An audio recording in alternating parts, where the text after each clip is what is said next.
Hello, everyone. This is SandDAO podcast number 23. As you can see, Joseph is here with me today, and we are going over kind of a nebulous subject that has started since the DAO was introduced. And basically, what we're after here are some things started emerging as many of us started interacting with the DAO, and a lot of it was based on based on how we are to think about the money being spent, and the latest instance, the flashpoint of that happening was the ambassador program. So out of that came some situations slash scenarios that I really felt the need to do a podcast about, and who better to do it with than Big Brain Joseph, who's been who's been in the industry for quite so long. Hey, Mark, what's up? Congratulations again on their SIP that just passed. Mark Bago in the chat, who is Sandbox at the Sandbox Academy in the Philippines. Really looking forward to doing some follow up podcasts with you as we go through that.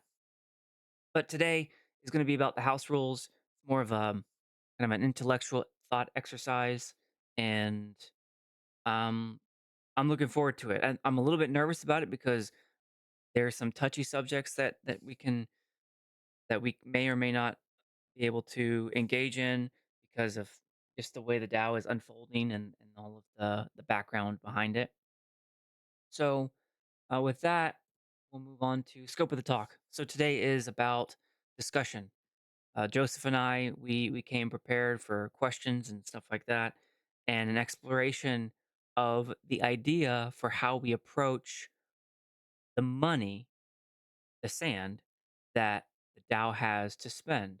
Some questions that came about the community asked that I don't feel like got a good answer that isn't obvious in the Constitution and all the different AMAs that I've heard so far. I'm not sure how to think about it. So that's basically what this is about. Joseph and I do not represent the Sandbox Game or the Sandbox Foundation. And again, the Sandbox Foundation is the DAO. We are not your financial or legal advisors, and nothing we say is to be taken as such. I like that Scoreboard. disclaimer. Yeah. Yeah. Thank you. Scoreboard. So, as I mentioned, SIP number 11 and 12 had just passed, one being Sandbox Academy in the Philippines and the other being the Sandbox Ambassador Program. Both passed because the Sandbox applied its 27 million voting power to it. It was at 60% and 40% quorum, respectively. And then within the final hour, Sandbox applied its voting power, pushed it above to the quorum that was needed to make it pass. But both of them had yes votes that both of them had yeses before the the quote Sandbox applied its voting, and Sandbox did it in abstention. So they abstained. So they kept the voting yes and no the same ratio, and that's what propelled it forward. That brings the 13 SIPs closed. There are two that are in draft on the forums. One is mine. My first SIP was just Windows resizing and resolution options for the creators mostly, so that we can do Vox Edit and Game Maker and all that stuff side by side on a monitor. And then the other one is Metaverse and Disability by Meta Futura, the Italian-based studio, and trying to get them on podcasts as well. Step 13, NFT Evolution, which is crafting NFT drops by Crypto Diplo. We'll have that later today. And the checkbook. So with the recent passages of the SIPs, we're now at 15% of the DAO having been spent, 2.3 million sand out of 15.5 million budget. And DAObase.ai added this one, Joseph, since last we talked. It's got some metrics on the 211,000 token holders in the sandbox, 1,800 voters, so voting wallets. And of that, 6,777 votes have been cast. So pretty cool. Pretty cool numbers. Starting to pull together some data, some earned value metrics out of this stuff now. And so let's get Yeah. to introductions. Joseph, remind us who you are and why the big brain. Sure. Good morning, afternoon, evening, everybody. Hey, my name is Joseph TheVisionEx Matting. I have been in the Sandbox ecosystem for now over four, coming up on four. It's really close to 4 years. 4 years. Worked internally as staff, worked externally on a company called The Council, where we do quality assurance testing for the games or experiences that release in seasonal content or mid-season content for the Sandbox game. And um, I was, when working with the social media team as part of a community management, the guy pretty much that you would go to if you had questions about the white paper or if you had questions about something that happened on chain with your transaction. If you didn't understand why didn't this blockchain thing work? Why did it work? Where's my money? Right? People would come to me for that.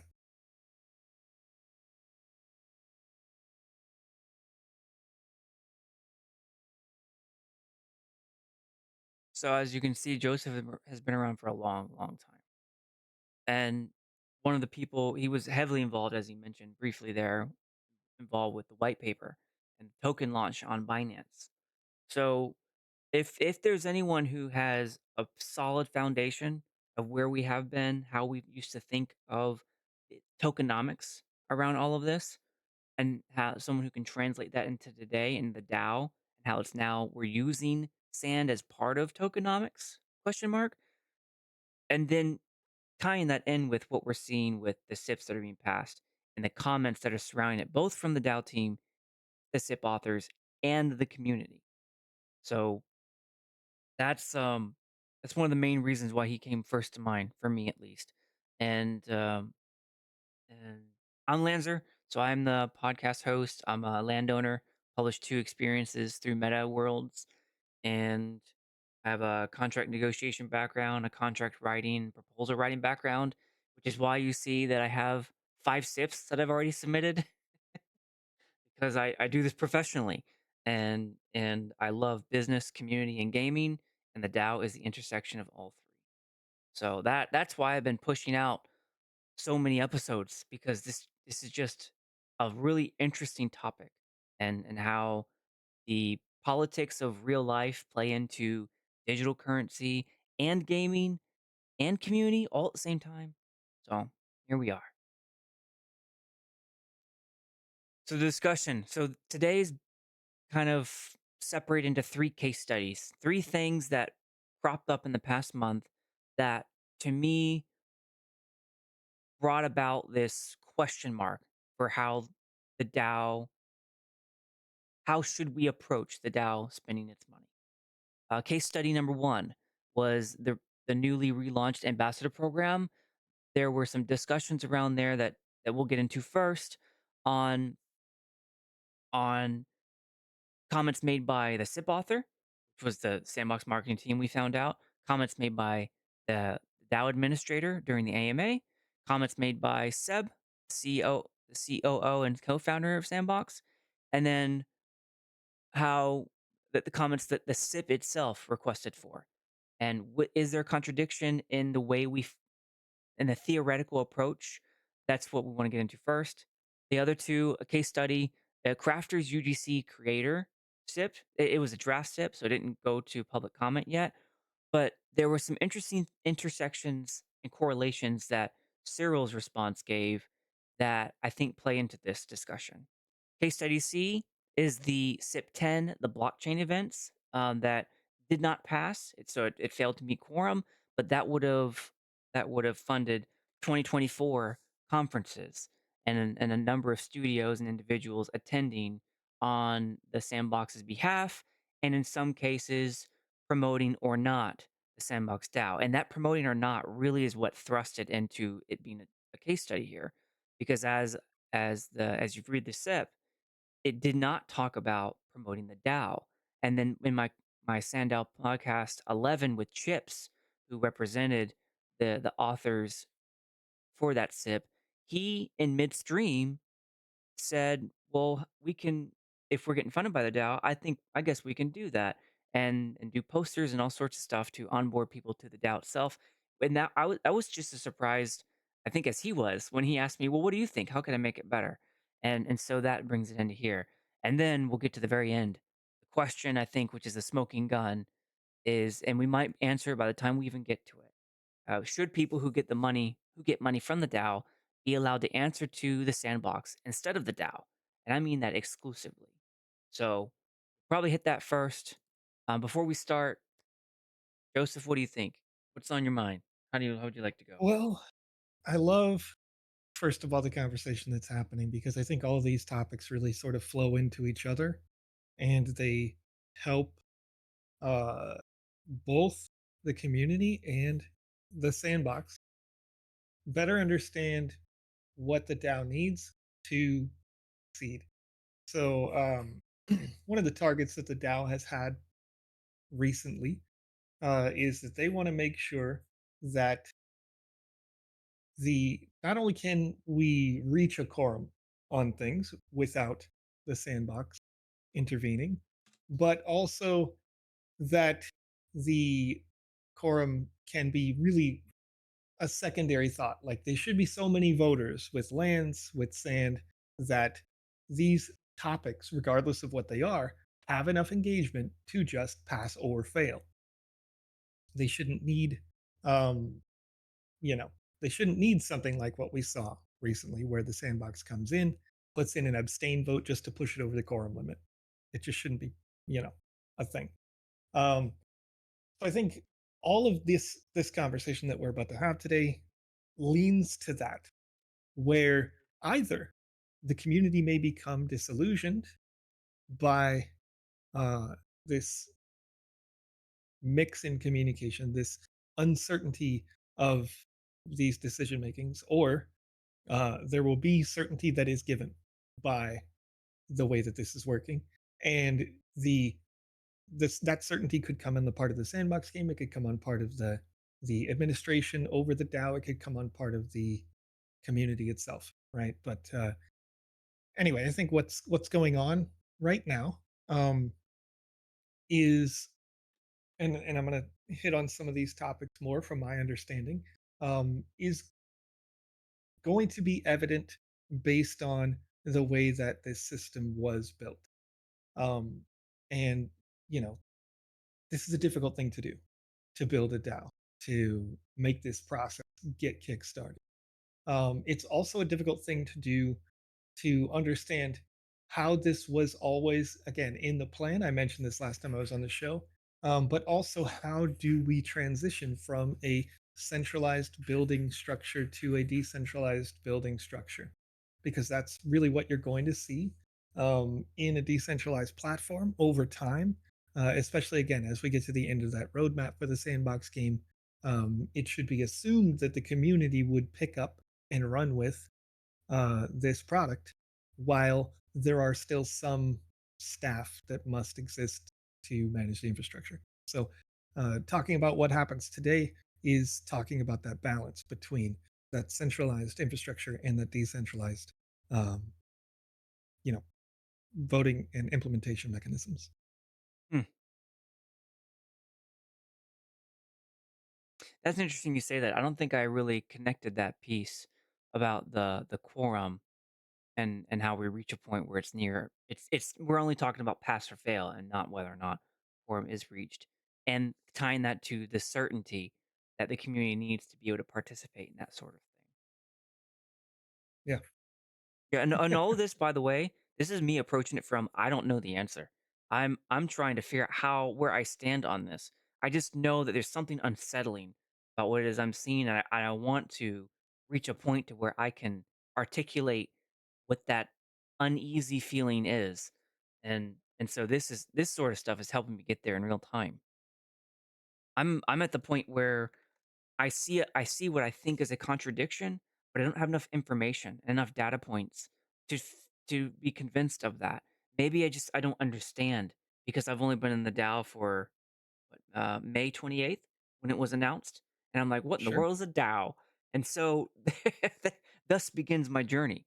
So I'm in full sponge learning mode, applying all of the business, entrepreneurial, product management, program management, contract writing, negotiation acumen that I have in the professional side of the house to make sense of these very confusing almost like cross purposes in the way people talk, and I'm not sure. I'm not sure what to make of it. So I'm hoping that we can excavate this and explore this through just the conversation of what is it that I'm seeing when I see this person say A, this person says B, and this person says C, and yet we're all Yeah. supposed to come to a resolution? Question mark. Yeah.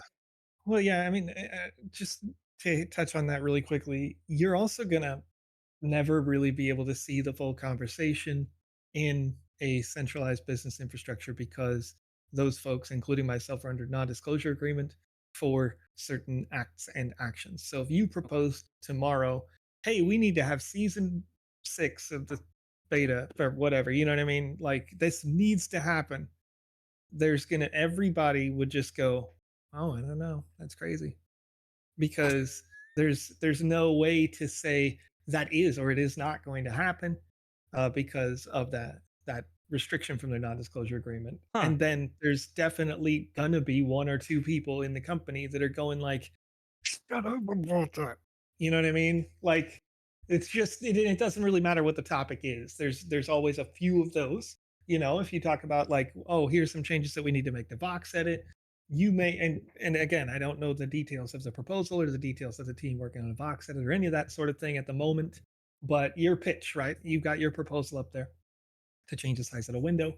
That may already have been being done.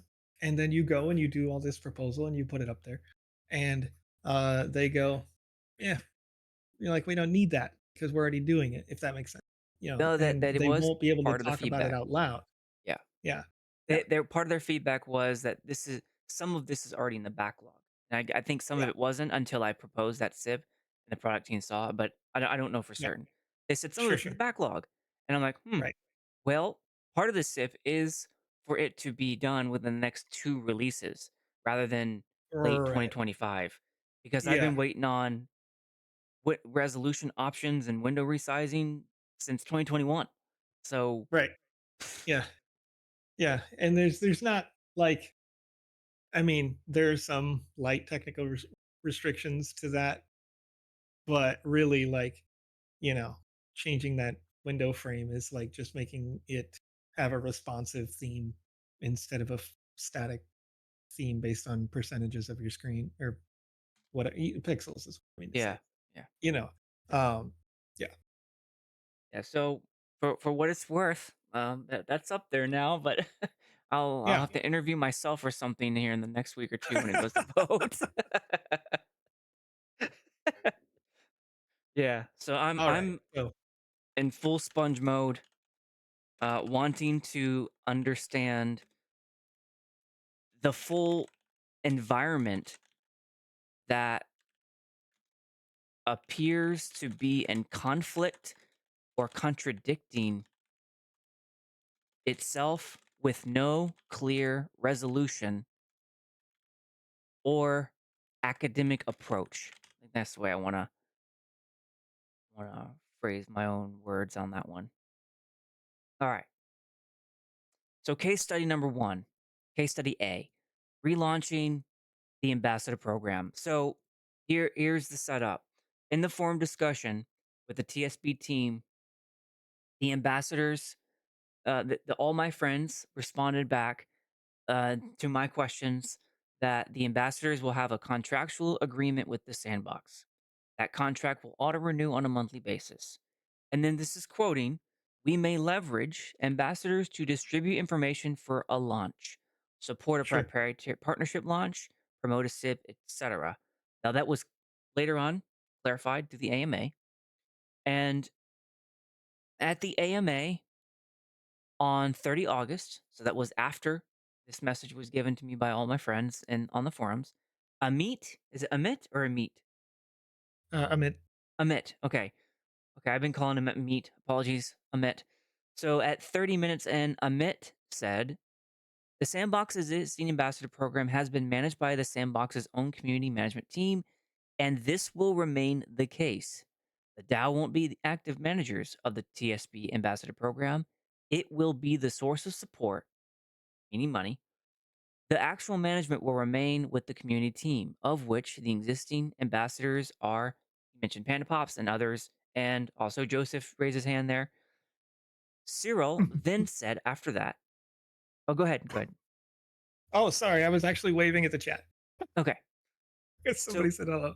Cyril then said a few minutes later, there's no such thing as reporting to the DAO's community because the DAO community and the sandbox community is the same thing. And thus starts, hey Pepe, and thus starts my confusion into all of this. Yep, You've got, I underlined the portions which were were what seemed to be the contradiction. yep, The ambassadors say there's a contractual agreement. That contract will renew. Then they say, we're going to leverage the ambassadors to distribute information. So they'll be part of the communication channels. Then yep, during the AMA, Amit says this will remain the case that the sandbox team will be managing the, the ambassador program through the community management team. Then he says this it'll be this, the DAO will be the source of support, meaning funding it. And then Cyril says because the DAO community and the sandbox community is the same thing, there's no need to ask the question about whether or not the DAO reports to, or whether or not the ambassador program reports to the DAO, because it's all the same community. yeah. Okay, let's start off with the first basic fact. The Sandbox Foundation and the Sandbox Game Company are two separate legal entities. All right, That is true. so that is the A number one where I start off with all this. Okay, Yep. Joseph, what do you think? Okay. Uh, One of the many roles when I was in the community management team at the Sandbox Game officially, I was the lead ambassador, which means Oh, that I was the person who helped decide how ambassadors got paid in the current existing payment structure. Okay. fascinating. Including how much they got paid for each function that they may do while an ambassador. Some of that pay includes the work that they do, answering support questions on Discord, or once upon a time, it used to include a very small amount of money for like tweeting about, the sandbox game, or it may include creating assets, art designs for the sandbox game, many other factors, and they all had their own different individual values, um, which were meant to respect the time of the ambassador. An ambassador was chosen not through an interview process, but by way of their efforts that they had put in to the community already, right? So everybody who had become an ambassador was someone who was already just passionate about the sandbox game in the chat or doing something that kept people engaged and educated in what we were doing and where we were going, right? And some of those folks have been here for years. So, to the extent that the ambassadors will remain the case, right? You wrote that underline, remain the case that they are managed by the community management team. It is mostly less so managed and more so informed. Explain. So let's say everyone who is in the ambassadorship currently is under a non-disclosure agreement as well, for the extent that they will receive announcements for hours, maybe a day, whatever, before they're going to go live to the community. Yeah. Okay. And then they can help be educated and inform the community better, be support for people. Um, and as ambassadors, we are not, I'm still currently an ambassador, we are not expected to necessarily be having uh, rainbows come out of our bums about the sandbox game. You know what I mean? You can be real a little bit, but you also always have to be respectful of the people, the platform, all of that sort of stuff. The staff, the community. So, when people were outright telling me that I needed to die, um, and I'm not kidding, they would be banned and then come back and it's a whole thing, right? And make it a big deal. Um, And so sometimes people, obviously there have been certain rules that have been set and whatever. Anyway, the DAO won't be the active managers of the ambassador program because the DAO is sort of going to be subcontracting the ambassadorship to that.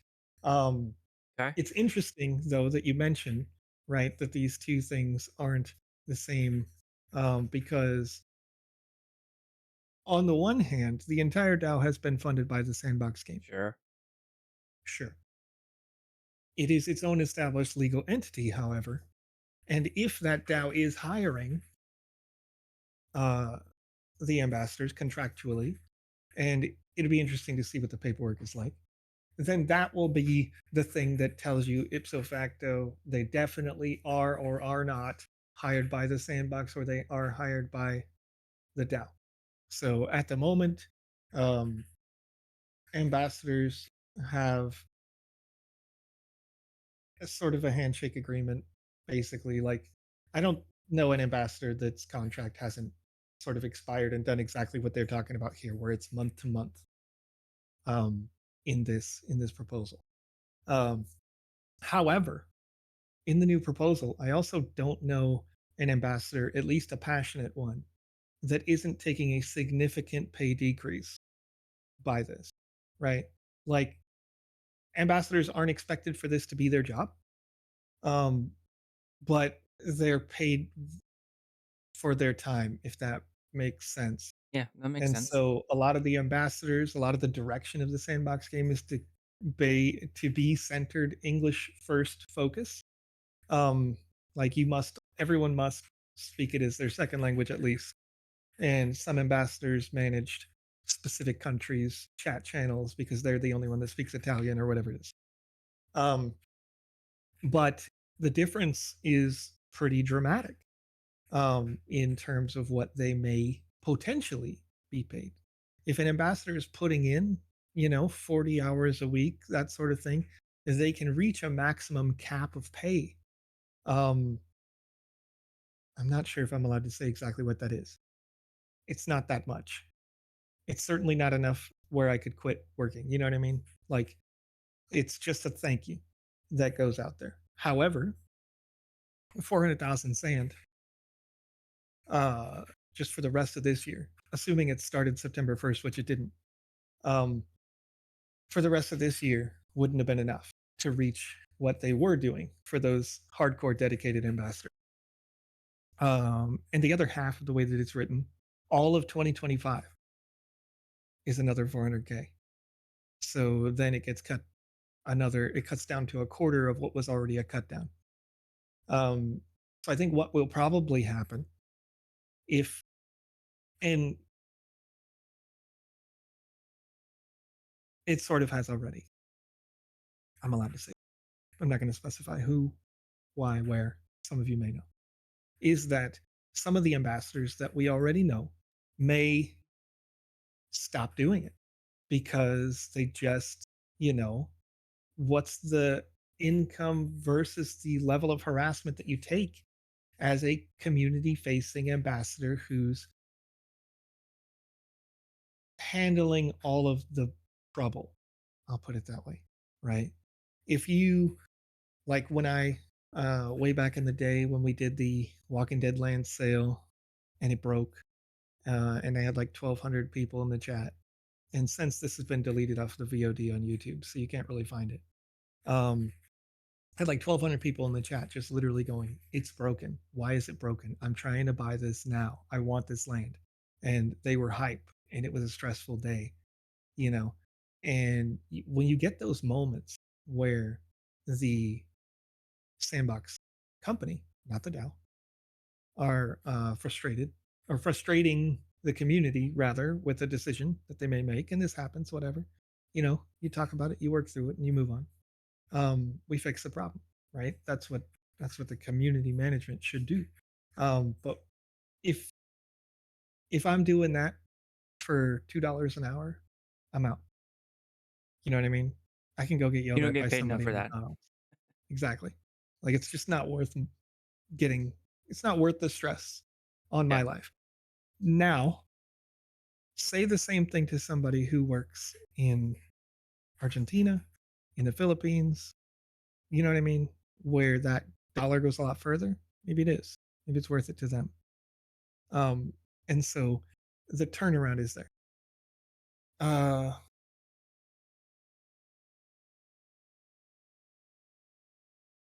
but the DAO funding this is interesting to me because it's really just the sandbox dipping into the money that it just gave to the DAO when the sandbox could be and continue already does and could continue to fund it.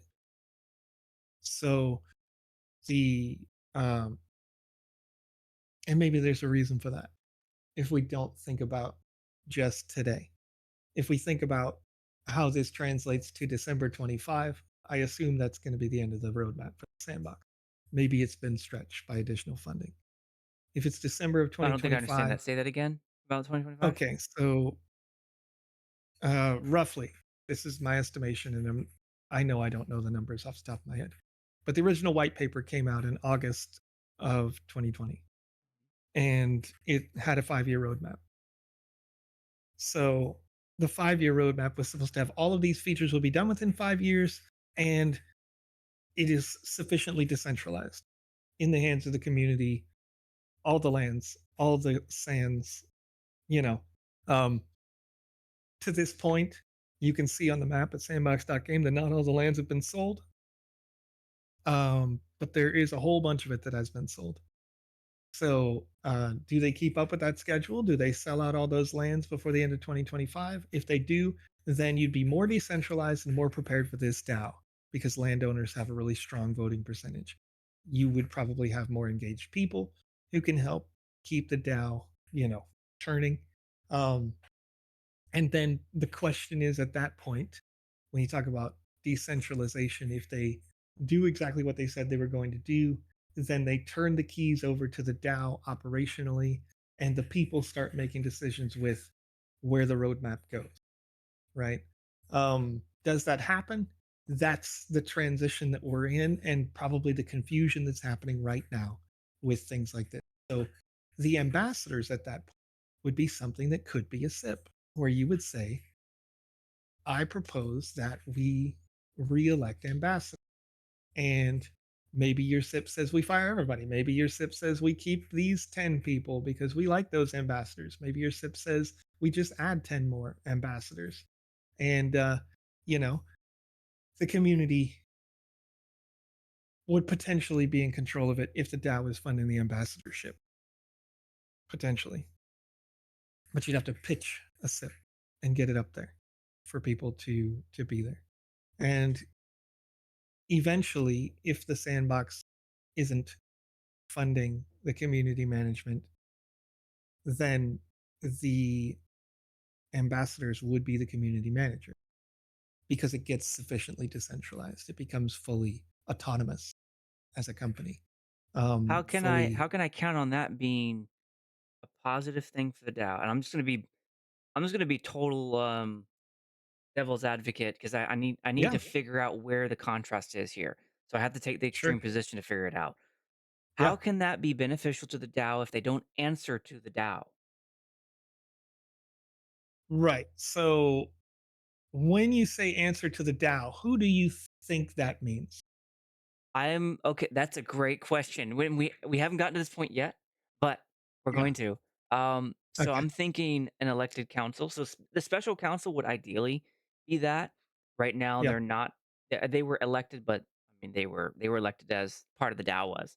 So when the re-elections occur and then the community managers start taking those roles on, I imagine them and the advisory board would be who they'd answer to but only Yeah. elected by the DAO community, so SandFam itself, but not by, Sure. say, the president or the secretary of the Sandbox Game company, filtered down and delegated to the managerial levels. Yeah. Yeah. So, um, I think you're on point, sort of, Sorta. but Okay. not retracing back to the original point of the special counsel, because the special counsel is essentially key turners, right? Like the SIPs come through, the community votes for the SIP, And then these people say, it's good, it's legal, great. You know what I mean? Go. Um, according to the original proposal. Sure. In that original proposal, we didn't have an understanding at that time that there may be other middle stages. But I think again, this is part of where this conversation and where the direction of the DAO has to be focused. In that, if they continue to see middle stages interfere with SIP directions, then I think you're going to see continued lack of engagement. And if there isn't engagement, then the people who are in charge of that middle process may realize that their income that comes through the DAO, their personal wages and such, right, may not continue. Because if people aren't engaging with the DAO, then they're probably not going to be engaging with the Sandbox platform. And if they're not engaged with the platform can't pay the DAO, if that makes sense. Yep. So there's financial incentive for clarity to come, right? And for community to be able to propose, reject, pass, whatever they're going to do, but allow the process to go through naturally.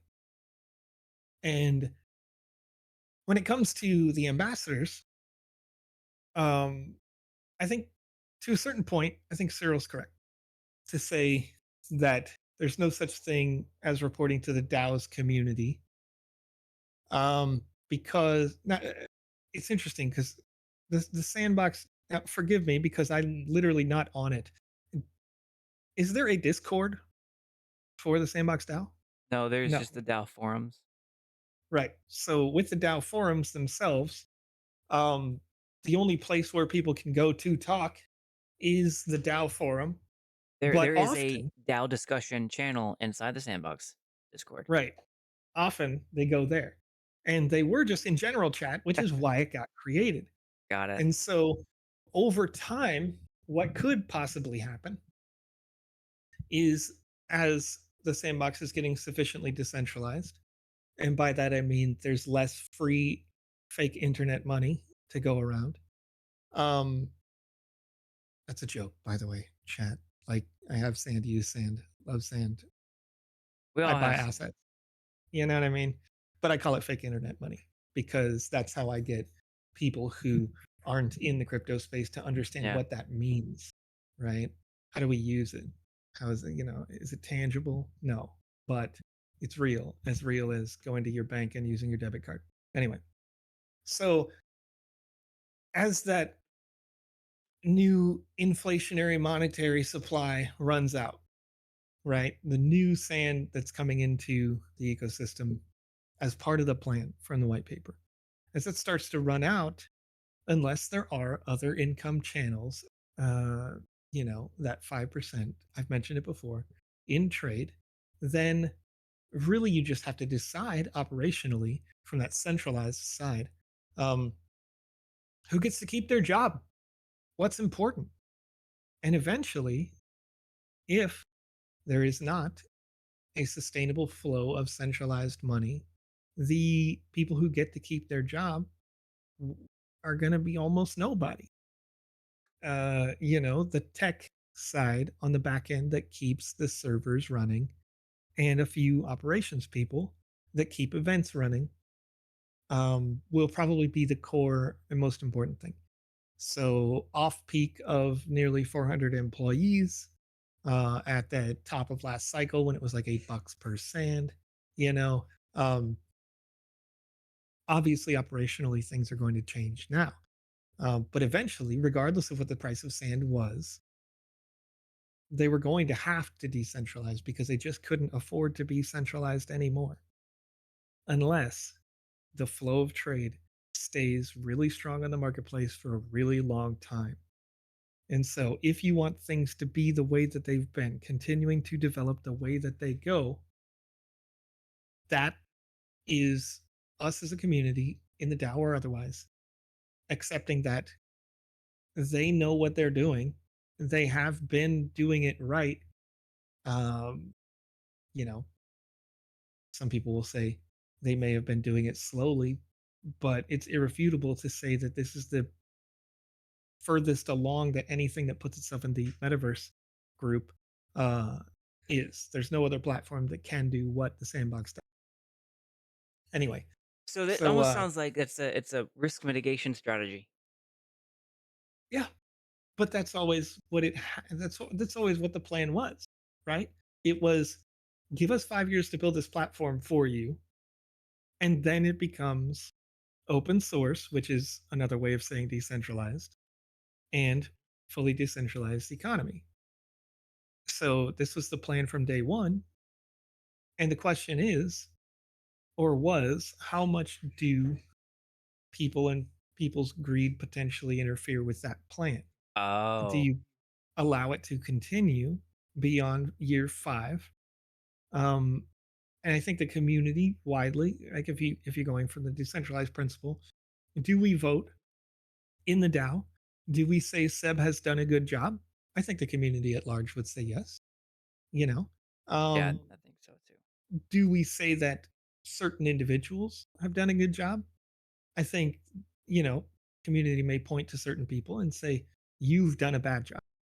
And the difference between a centralized company and a decentralized company, if it truly is about the voting power, the shares that you have having voting power, um, then potentially a SIP could come through in a truly purely decentralized economy.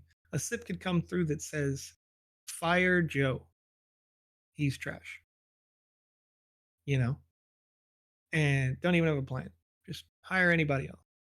And because the community would have full disclosure, full understanding. And I think that's sort of where the mess is happening in the discussion that we're having here between the case study A, B, and C, is that the community doesn't know the names or the jobs of most of the people that make the Yeah, sandbox work. most are And so unknowns. and the community doesn't know the roadmap of any one department. So it doesn't know what to propose in SIPs. It doesn't know what to expect in upcoming releases. It doesn't know what could or should hit the cutting room floor. And the community can't give feedback to say, I didn't even want that, you know? Um, and so, yeah, there's in a fully, truly decentralized ecosystem, uh, in an open source building environment, people would say, together we need to work on this and we are going to fund it. Who can do this? And then you, Lanzer, would say, I know how to code that. Let's go, you know? And somebody would say, great, I trust you. You're hired for this one job. And that sand would go to you. Um, that's just not going to be the case until at least the end of December 25, um, when the original roadmap ends. Um, and, you know, their funding has been extended by other sources and stuff like that. So maybe it's longer than that. Now, all of that said, I've been here a long time. I've seen how it works. I've seen how some of the delays are there. I've seen how some of these delays are taxing and may cause developers to go, you know what, I won't wait for that anymore. Um, but I've also seen how, As it's happening um, in real time now. Yeah. as it is happening in real time now, yes. And I've also seen at the same time the shift to doing well and staying relevant globally.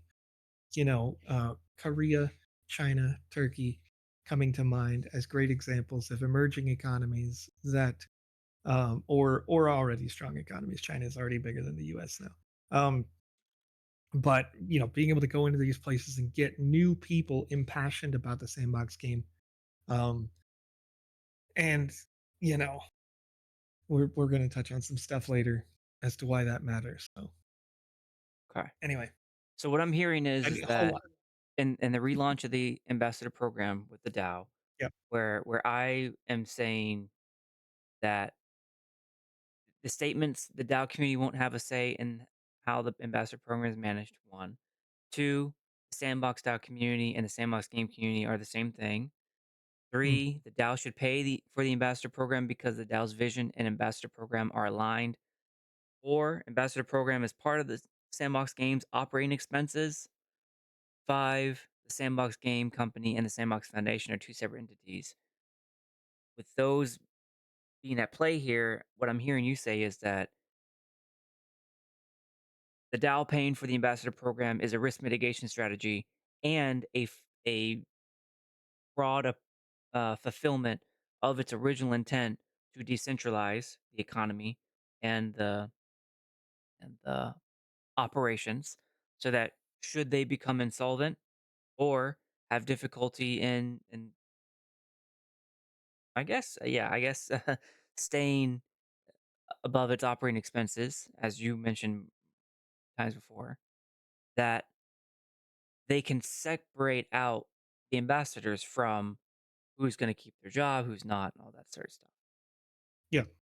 That's one. Another one would be that the introduction of the Sandbox DAO team and the expansion of roles there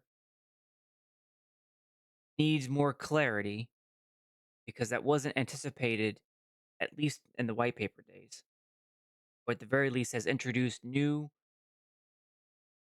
not complications, but it introduced a new interactive something we have to acknowledge because it's in some cases delayed things, in some cases it's added confusion, in other cases it has. I'm saying this really badly, but I don't know how else to word it right now. Um, it was unanticipated for it taking energy, time, and effort in the process of SIP introduction to SIP voting and implementation. Yeah. Well, I think that, I mean, the issue is again that we're in this middle ground between centralization and decentralization, right? And chat's saying it too, like that at the moment it's centralized and not decentralized, right? So, uh, unfortunately, what is happening is that there is an operations layer between SIP and Sandbox, and that would probably be fine if the Sandbox was fully disclosing in what it's currently working on, Yeah, yeah. right? Okay, pause. And yeah, Um, I need to encapsulate that because I think that's a lot closer now to where my uneasiness is. All right, so I wrote down part of it. We're in the middle of a ground. We're in the middle ground between centralization and decentralization. There is an operations layer between SIP and Sandbox. That wouldn't be a problem. I agree. If now finish the rest of that sentence, please. okay. If the Sandbox Corporation was fully disclosing of its main three roadmap layers: Vox Edit, Game Maker, and uh, operations. We'll see. The client. Not the client. Um, the client gets the same updates that Game Maker gets. It's basically just a feature set renderer. So Oh, sure, yes, but it's whatever. Yeah, like they get those updates, but it's more like now show us that without loading all this nonsense. So, oh, huh. Okay. So what was the third roadmap layer? Like so the operations. third layer is operations, company like operations, right? Because in a fully decentralized system, we would know what features we need for Vox Edit as you've proposed, right? The ability to resize windows. We would know where that is on the timeline all the time. And so no one would ever have to request a SIP for it because we would already know it exists. And it may not even be a thing that has a date. It may just be a thing where they say, we know it's a problem, right? If the community knew, then they could propose a SIP to readjust priorities, or they could propose a SIP to, uh, say, add a date to this, or they could propose a SIP that says, we don't need that feature. You know what I mean?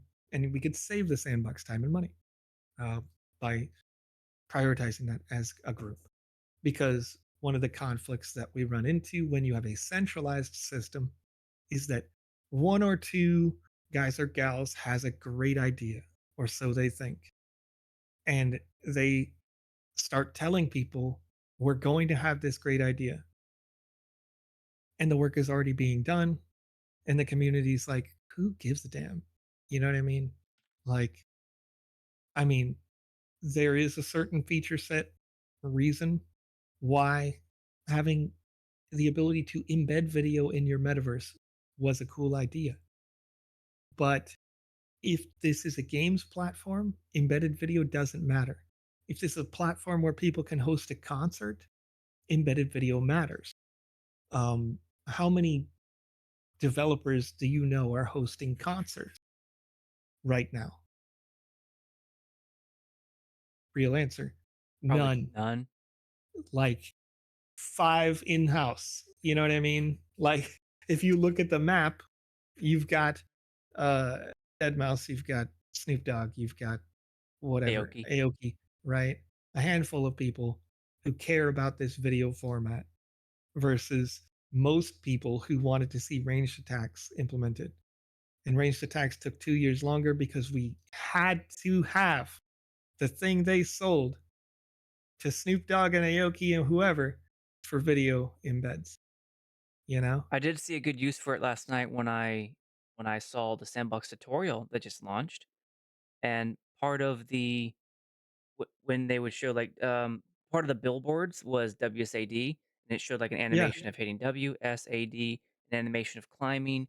So it was extremely easy for a new player to Yes. see what it was I needed to do to interact with this game because of that animation video Mhm. that was embedded. So Yeah, and that's a great great use for it. implementation, yeah.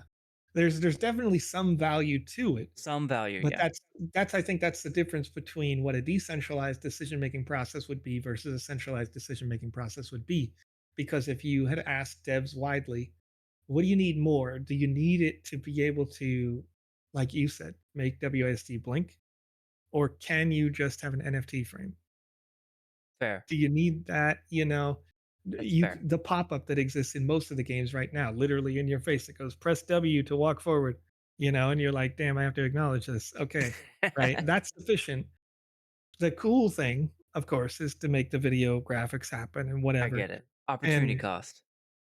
yeah, so that's it's one of those questions of like, if you think about their budget, is that best handled in the way that they did it by prioritizing it that way? Or is the budget better handled um, doing other things? And whatever, it is what it is. So again, decentralization and centralization, we got to find that space now, and we're in that timeline where we're finding the space between those two things, where things are going to have to fiscally decentralize. Otherwise, it's not going to work out in the long run, right? Um, and the same thing is true with the game maker operationally. Um, And it's not, and again, this is not to create a panic or do any of that. They've still got literally millions and millions and millions of dollars to manage the company and do all these things and build this infrastructure. And they've got still the marketplace. So in terms of the way things have been going, can they continue to go that way? Yes. Um, but in terms of the way that this was written out in the white paper, how is it supposed to go? You know, there's that. So um, like I'm perfectly comfortable in my opinion, with the the way that operations have been, um, for the most part. Some of the things I would have done differently, of course, but whatever, you know. The what is built now, as I mentioned before, is bigger and better than any of the other metaverses that are out there in terms of a feature set, in terms of the way that the community can be worked with. Uh, you know, I think they've done a really good job so far. So it's just a question of how does this go now that there is a Something DAO? something I one of my second sip ever was a roadmap of the releases. So Vox Yeah, Edit, Game Maker. It yeah, right now is I think it's pretty much dead. When I sent it up, they their feedback, the Dallas team feedback was that the product team already intends to release a roadmap, and I haven't heard anything since, but it's been, I think, a couple months since they gave me that feedback, and that they intended to do that sometime in the future. Yeah, So I I wanted that early on because I was in the same boat as most other studios, which is, what am I developing to? And yeah. And I think the last time there was a roadmap, I'll put that in quotes, that got released was maybe June of 23. There was some sort of long tweet thread that was put out, you know, um, and uh, someone better researched can figure out exactly what the date is, whatever. But the this is just trying to remember it off the top of my head. Um, but yeah, it was it talked about all the normal things like what is I think it was like staking yeah, based on what land you had finally launched or something, and like you were supposed to be able to start to generate catalysts with your land, which I don't believe exists now still, even though that was the original plan in the white paper. Like staking sand in your land to generate gems and catalysts, um, something like that. Anyway, nonetheless, you're right. I think you're right. I think that SIP should have passed. I don't think. I think if it's that's probably the interesting bit. If I'm comparing operations, what I'd like to see change versus what currently is. If there is a SIP that you proposed and they say we're not going to pass that because it's already in the works, like why? You know what I mean? Just pass it for God's sake. that It's was already my in the works. feedback. That's an auto pass. You know what I mean? That's Make what I Lanzer said. feel good. Make Lanzer feel good. Lanzer had a great idea. You don't even have to tell Lanzer that they already were doing this. Just freaking release it and Yeah. make everyone happy all the way down. That's good PR.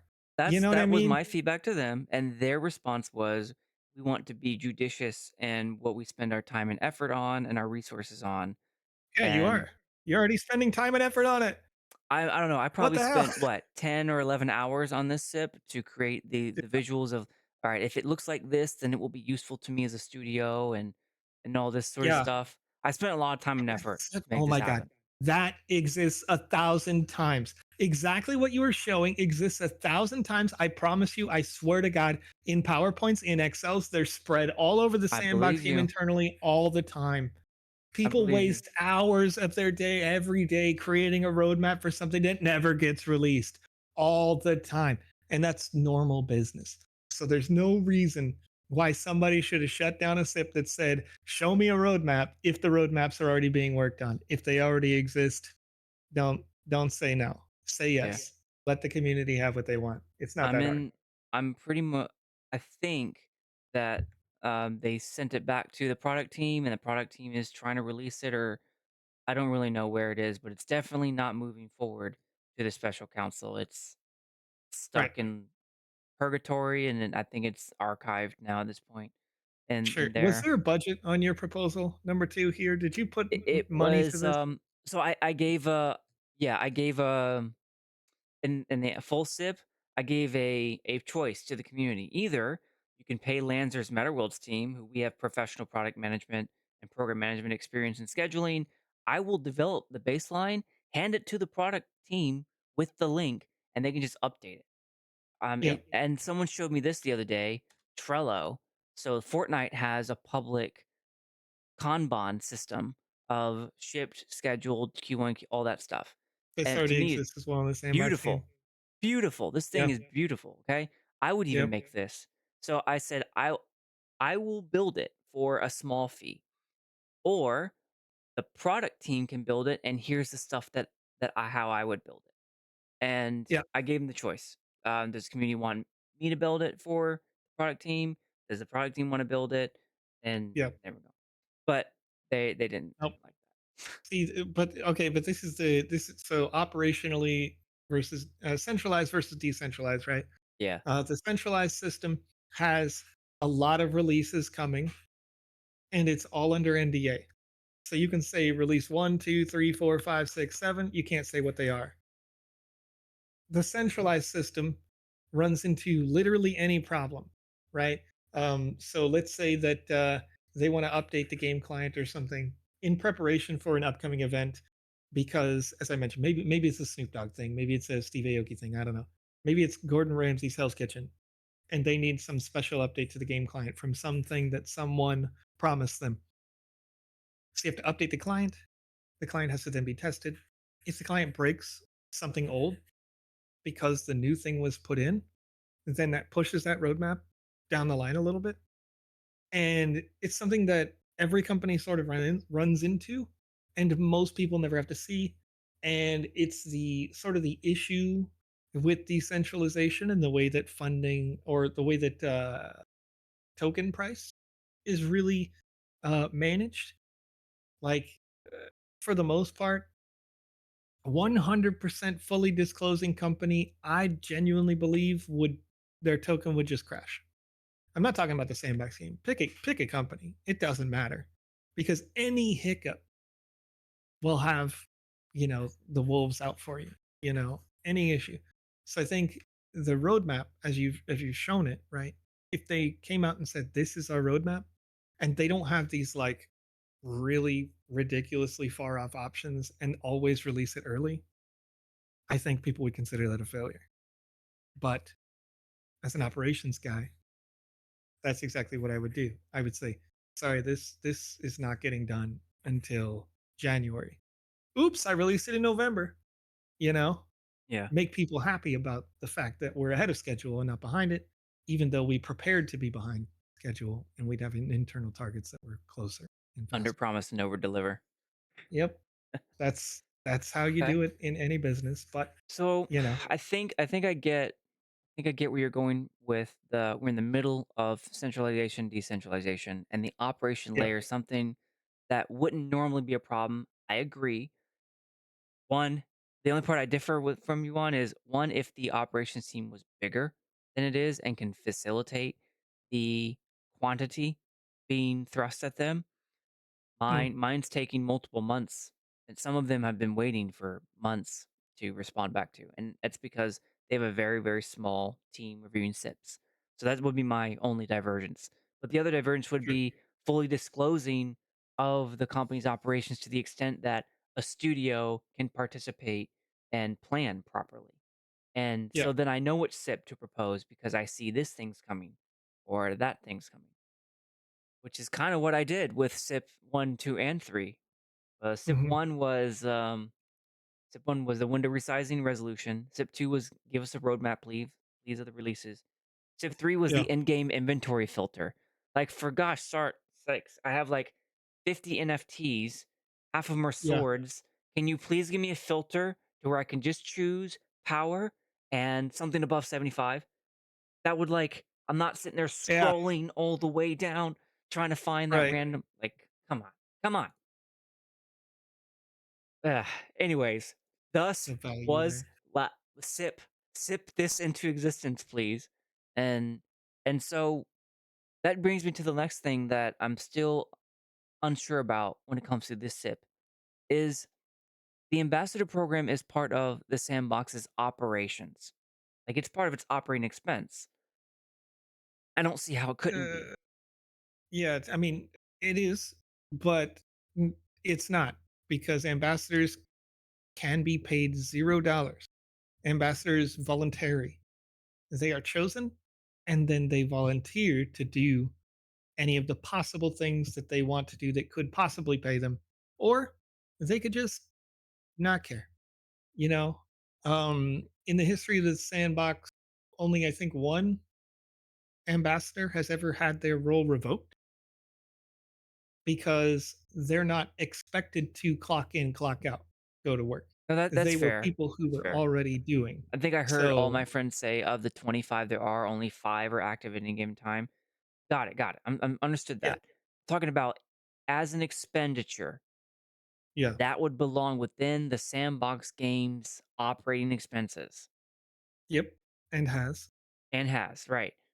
Why then leverage that or transfer that expense to a separate legal entity and then retain the ownership of that program? Forgetting for the fact for a second that the Sandbox DAO owes its life to the sandbox in terms of Yeah. financial support and all that. I'm gonna Mhm. eliminate that from the conversation because if all things being equal, separate legal entity, that's undisputed. Why then offload that responsibility to the DAO and take away the fact that the mitigating risk thing, okay, understood. That does make some sense. But as a Yeah. matter of academic correctness, maybe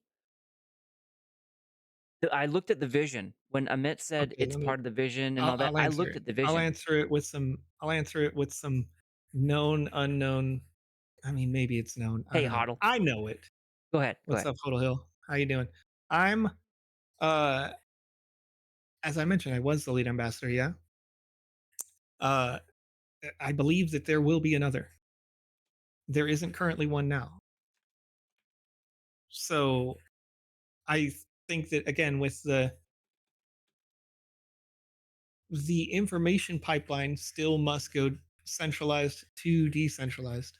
But I think the idea of the lead ambassador role is to take on the role currently held by a lovely lady named Amy um, in the sandbox right now, The which lead is to say, ambassador is Amy. no, the lead community manager is Amy.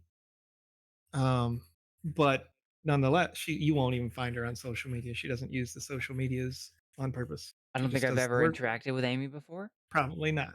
Probably not. She's Okay, she's doing like every Medium article, all that sort of stuff all the time, all kinds of okay, but um so the lead ambassador is probably going to get their information from the lead of community management or marketing. They may attend a sandbox marketing meeting having no input necessarily.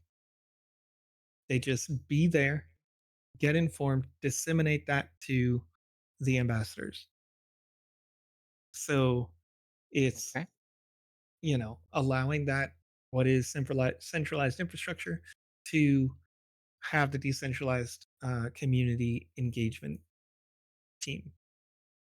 And again, as I mentioned, I think over time, the moderation team that is Sandbox staff may change to be the most impassioned ambassador.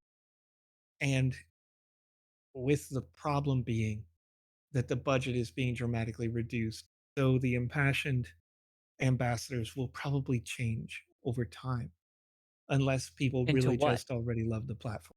Just different people, you know? It just be like you've got these ambassadors that are out there now, right? And I know I've seen it in the chat in the private channels that some of them are saying already, this won't be worth my time if this change is made. Some have said it publicly, by the way. I They're the same people. But Okay. nonetheless, we talk about it we talk about it internally Okay. because the ambassadors have a channel in Discord Sure. that's just for the I have ambassadors, no many doubt. of them. And in that channel, if something is going wrong, generally speaking, the ambassadors have the beat on the street. They go back in and go, "Hey, this is dumb and you need to fix this." And then the sandbox staff, generally speaking, looks at the ambassadors' input first and will say, the ambassadors are hearing this from the community, and then they'll go dig into the community, pull some quotes, and send it back in a weekly report and say, "This is what's wrong right now. Fix it." And anyway, so if all the ambassadors are crying all at the same time about how this isn't going to work for them, then the question is, do we have other impassioned people all around the world who are still excited about the product and don't care about the money? Or can you get so many ambassadors that they don't have to work hard? They just have to show up a little, like, care for 30 minutes in Discord, care for 30 minutes on Twitter, something like that, where the community can still uh, be acknowledged and addressed without needing that. Over time, again, uh, over time, as things get sufficiently decentralized, that will always have to be true. The ambassadors will always have to be just excited people and not people who have a financial incentive to do it, unless, again, there's a whole bunch of volume of trade in the marketplace that can generate a whole bunch of money to the sandbox company so that they could fund the DAO better. If the sandbox company can fund the DAO better, then the ambassadors can be funded better in this current system. But um, because that percentage will always go to a centralized entity and not a decentralized entity, that percentage that then funds the DAO is always going to be having some centralized mechanism that we're all, in a more idealistic setting, we're all voting for who's in charge of that money, who can be the treasurer, who can be the whatever. So let me see if I can active listen what I just heard. Yep. In addition to this being a risk mitigation technique, Mhm. insulate the ambassadors from the potential complications with the fiscal future of the sandbox game. This also presents an opportunity to insulate the ambassadors from the centralized nature of a company and its corporate hierarchy into this new decentralized model. Did I say Assuming that that the right? contract that they get, assuming that the contract that the ambassadors get comes from the DAO, It's not. yes. Uh, They, all my friends answered that in the forum post. I want to see it on paper Oh, I can show before it I to say you it's right not. now. I got the link. You have the contract? That's what I'm saying. No, no, no, no. I have the answer from all my That's the friends. issue. If they're funded by the DAO, then the DAO's money has to be how they get their contract, and their That's contract what must I'm be saying. disseminated by the DAO. That's a So, good point. I again, don't know how like, that works. I would basically take everything you've been told in, and this is just the way that I think, right? Take everything you've been told about it, crumble it up into a ball, throw that shit out. Because until you actually see a contract come down from the sandbox or from the DAO, we don't know where the money really comes from. We I do know there's a legal way to do it. You would just accounts payable to or not you would just transfer the money back to the DAO r- either yeah, as a loan yeah, from the or DAO back as a fee to for service the sandbox. payment, Yeah, right? And then yeah, and you subcontract. You mentioned it earlier. Subcontract out the yeah, ambassador program function to the Sandbox Game company, right, and right, then just I mean, it's a weird kind of roundabout way, but it starts right. to establish a separate process for you sent the money to the DAO, a legal entity Yeah, responsible for decentralized governance. That decentralized governance then voted on the continuation of the ambassador program and allocated funds to it, which it then paid back to Sandbox Game. right. Makes sense? And that's it, right? Like, nothing changes if that happens exactly as you described it. Nothing at all changes. It's exactly the same now. Just more ambassadors get added, and yeah, the amount of money they get paid is less. But nothing changes infrastructurally. It's Okay, exactly the way I it's. buy that. I buy that. It introduces a new concept, and the reason why it doesn't unsettle me anymore is because it introduced the paradigm of the DAO being the originator. I'll put it in quotes for now because we're still, Mhm. you know, still all Yeah, the linkages, but it introduces the paradigm that the DAO has voted and authorized the expenditure. yeah, That's the new and thing then that changed. that's it, right? So let's assume, like, all of the contracts are written in month to month. It's possible under this infrastructure that somebody proposes a SIP that says no ambassadors, we don't need them, and then every ambassador instantly cut, gone. So it, despite the fact that the money originally came from the sandbox, despite the fact that the money goes back to the sandbox game in a centralized aspect, this is suggesting that the DAO, and by extension the people, could say ambassadors are worthless. So we Okay, don't I need see them that and now. stop spending money on them.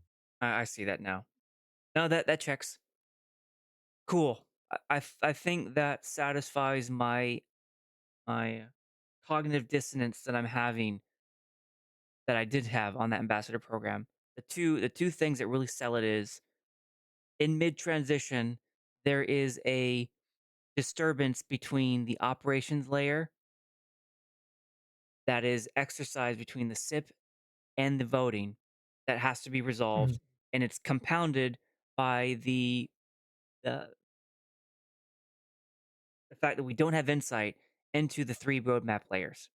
So those two Yeah. things are creating a turbulence that that is causing almost a paralysis of participation.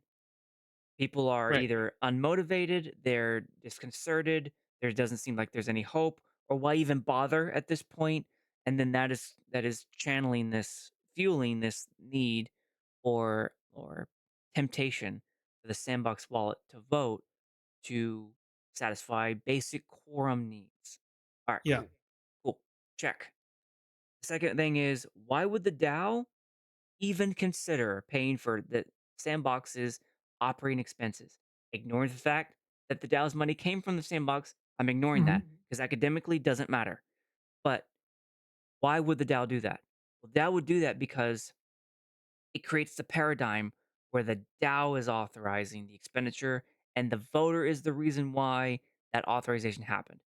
Also ignoring the fact that had the Sandbox not voted with its wallet, it wouldn't have met quorum and thus wouldn't have been Wouldn't have approved or existed. Yeah. disapproved. Yeah. However, a thought experiment exists there that right right before this happened, it had I think a 60% yes vote is what I had recorded. So Sure. had it had quorum, it would have passed. So Yeah. then you have this kind of academic debate. Is quorum a measure by which we judge participation and or authorization? Seb has previously said yes because in his Mia Bao, in his AMA with Mia Bao 3 weeks ago, he said quorum is an important mechanism to to for the DAO to judge its motivation and interest in a SIP. All right, those are I'm near paraphrasing his words there. So then the sandbox comes in and says, "Hey, this isn't going to get quorum. That important mechanism is playing, but because delegations haven't been introduced yet, maybe it's not quite so offensive that we introduce our vote because we're not really battling against the temptation of delegations to just completely, I don't know, overtake the voting process." So, all right, I can buy that. I can buy that kind of strongman argument, Mm. Yeah. but only for now. Yeah. When I delegations mean, are introduced, I think that yeah. that gets Well, I think eviscerated in terms of you just brought up a Sandbox good having point too that I think that is obviously it's a hot topic in the community. yeah, And very. that's the sandbox using voting power at all because, what has been the messaging for the last Mhm. all of the years that they want to give the power to the people. They want to listen to the people. They want to uh, sufficiently decentralize. And if I'm going to use wrestling as a term here, I don't know if you're familiar with wrestling. A lot of Yeah. people don't watch it. It's pretty popular though. Um, in professional wrestling, it's great as a performer to get people to boo for you. It's great as a performer to get people to cheer for you. But if you don't make noise, if the crowd just doesn't care about you at all, that is an abject failure, right? And I think that's the interesting thing about this voting, the ambassador program. If no one's voting, that means the community doesn't give a shit about them. As an ambassador, I'm telling you, the community doesn't care about me. Some people do. I care about you. They see my face. Right. Yeah. Like they're engaged people who are engaged with me, and those people care. But if the community is not voting for you to get paid as an ambassador, at least in this structure, then to force that on through is inappropriate, I think, because you may not vote yes or no. But if you don't vote yes and you don't vote no and you don't abstain, then this measure doesn't need to continue because there's not enough people excited about it one way or another. There's not enough people excited about it to even be in the damn conversation to say abstain. So you don't need that. And I think that's something where the sandbox is learning, or maybe they aren't. You know what I mean? We'll figure it Yeah. out as it continues. You saw 1 through 3, they went, no, we're going to reverse those. They didn't reverse 4 and 5, as I recall. It was because the On snapshot only allows you to have 3 active at one point. It was a website problem. That's what they say.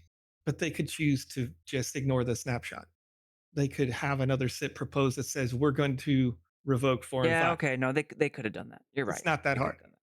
It's really not that hard. A veto is what it's called, right? Like everybody knows this. We're going to veto these 4 and 5 so that they can reach a quorum Oh, yeah, on their own. they could have changed their vote to no. They could have just literally just That's vetoed, true. put up That's SIP true. 6 that says vetoing 4 and 5. And you say, yes, the community votes unanimously. Engagement is there and we're listening to the people and it's possible. Nonetheless, um, yeah, uh, you've got that issue with them voting, and hopefully they figure that out. Because I think if they want to be sufficiently decentralized, if they want to sufficiently, be represented by their people, by their communities, then they will allow that community to do that and use their financing that the community has provided them to publicize and promote voting. Yeah. And you know, yeah, It makes sense under that light. And and the AMA, after while Cyril was explaining, and Seb both, Seb and Cyril were explaining that it was a mistake. It was a big mistake that they voted, they're sorry, and also it was a mistake they left out the land from the voting power. And Seb mentioned, and I was trying to find it, but I know he said it. He said that we don't want to use our wallet. I can't remember if he said that we will not use it. That's why I'm not going to pin him to that right now until I can yeah, find what I actually wrote down because I know I quoted him and like that. That's good for me to know from now on. But they made it clear they do have no intention of voting, and they stuck to that until a couple days ago, SIPs 10 and 11 voting in the Sandbox yeah, Academy, which, by the way, love you, Mark. Glad that happened.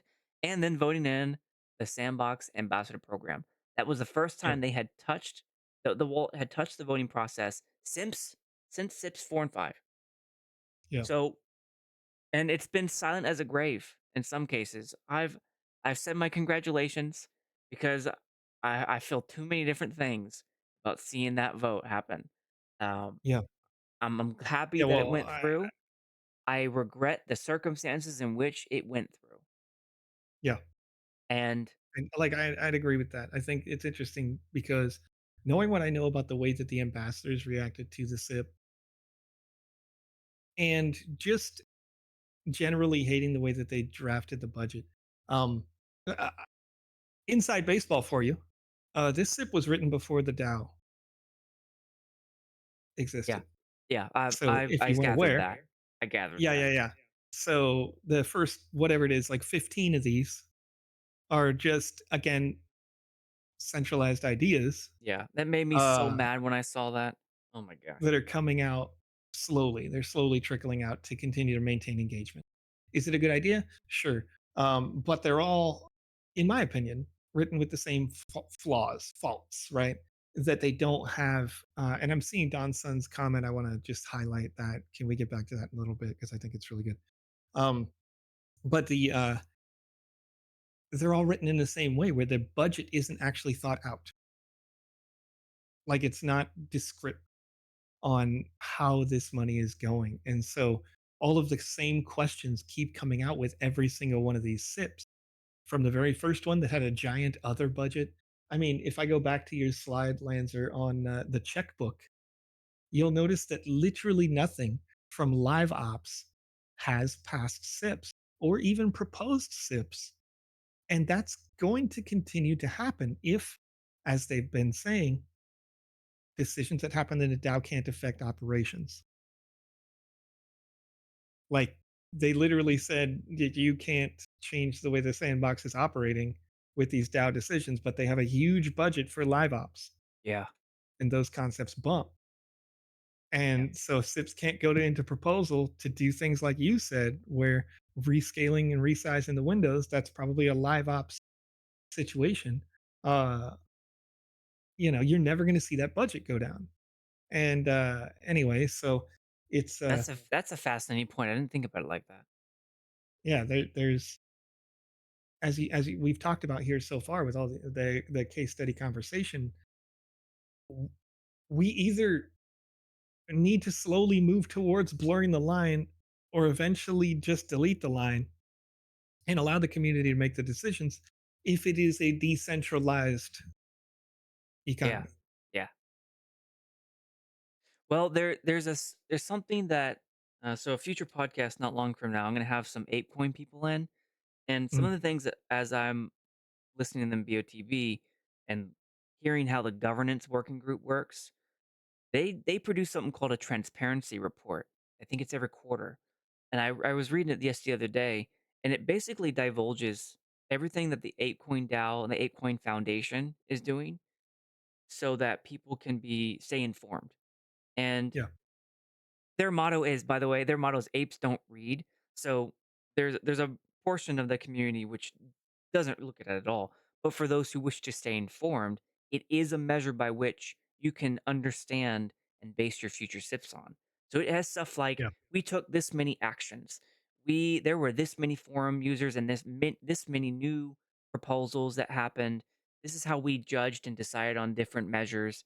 And it gave you it gave me, when I was reading it, pretty solid sense for what it was that they were trying to do in that given window period of time, which was quarterly. We have no such mechanism for the sandbox except through public medium articles or being there in person to talk to people or through these interviews where I have on like seven asking him different questions or AMAs. Mhm. And it's very difficult for me as a SIP writer um, to do something that's relevant to the community. No, that's relevant to the company. So where I just have a SIP now going in place, a SIP under development, which is the governance working group and then the builders challenge working group. And the idea, without having any knowledge of how things are working on the inside, the idea is that the builders challenge working group would propose the rule set and the key metrics, the KPIs for builders challenge 3. And then the Sure. builders working group would be a more governance understudy of the special counsel.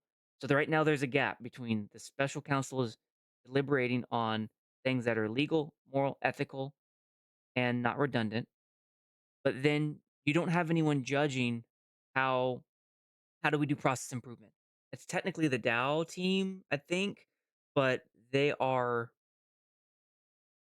not elected. One, Yeah. and two, it's very unclear where their boundaries exist. It seems like we're all just trying to figure it out as we go along, and there's no central elected entity by which we can bring about our own thought process to say, this is the way we want it to go. This is the Mhm. criteria by which we want to be judged by. Doesn't exist right now. And I'm seeing the ApeCoin DAO do that through their working groups. So I put it to the SIP in the forums. This is the way I want to approach going about figuring our own criteria with which we want to judge ourselves. And we're currently building the proposal out right now. I don't So even know the answer. I'm just doing I've what got a I'm trying to go ahead. I'm super hyped that you are using the DAO for the right purposes, in the right ways, down the right channels, right? And I'm going to make a prediction here Do it. as somebody who has some understanding of the internal workings of this place. Um, I predict that your builder's challenge suggestion will not only not be edited, but be entirely rejected. Sure. But I want you to make it anyway because I I want think to that it's make it important. anyways. I wanna hear The their rejection. Yeah, so so far that system, I believe, through stage 1 and stage 2 is a failure because it puts a pool of potential earnings uh, up there as the only way that these devs can make their money, essentially. So I think I talked about it before on one of your shows where um, I believe that the Builders Challenge, if it's completely eliminated and you just allow devs to mint access passes in any quantity they want, then it solves for devs not making enough money because a developer can go out and they can mint 1 million units of an NFT that is the access pass to their land and then sell those units for $10 a piece and make $10 million because they made a damn good game that 1 million people want to play. And it makes it where the sandbox stops being this sort of weird ethereal metaversey like place and ends up being closer to the Apple App Store, the Google Play Store, the Epic Game Store, where wherever these sales happen, the sandbox is getting 5%. They're getting their cut. That's a hell of a lot cheaper than Apple, where they get 30%. It's a hell of a lot cheaper than Epic Games that takes 0% up until your whatever 10,000th or 100,000th unit, and then they take like 30% thereafter. So, what you would do there is not just make the devs that are making games today happy, but you would make your platform relevant to devs that are already making games on, for lack of a better term, real gaming platforms. I mean, you'd be pulling Double Fine Studios wanting to come here, right? 2K, the publisher, would want to be here if they know that their devs can sell 1 million units here. But all you're doing at the moment with these builders challenges is saying, here's 1 million total dollars, not $10 million for one dev, 1 million total dollars divided by 166,464 lands. Good luck, right? And I think that doesn't incentivize a lot of developers to come make damn good games here. And I don't care if it's a game, it could be a concert venue, you know? If Snoop Dogg can mint 1 million tickets to go to Snoop Dogg's next concert for $10 a piece, Snoop Dogg would win the Builders Challenge, wouldn't they? Because they'd have 1 million people show up, That's fair. That's true. you know?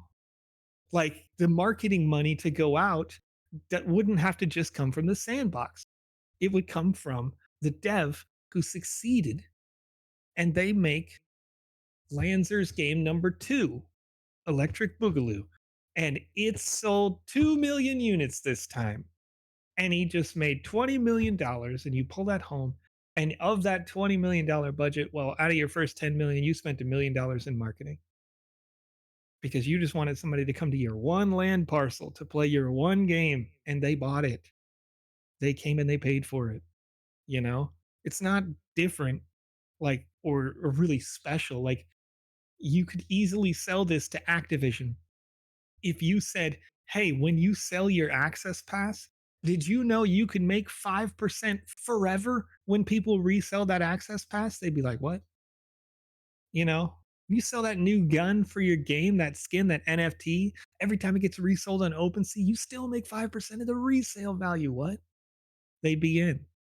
You could sell it to them, but you need to allow them to have access to the space.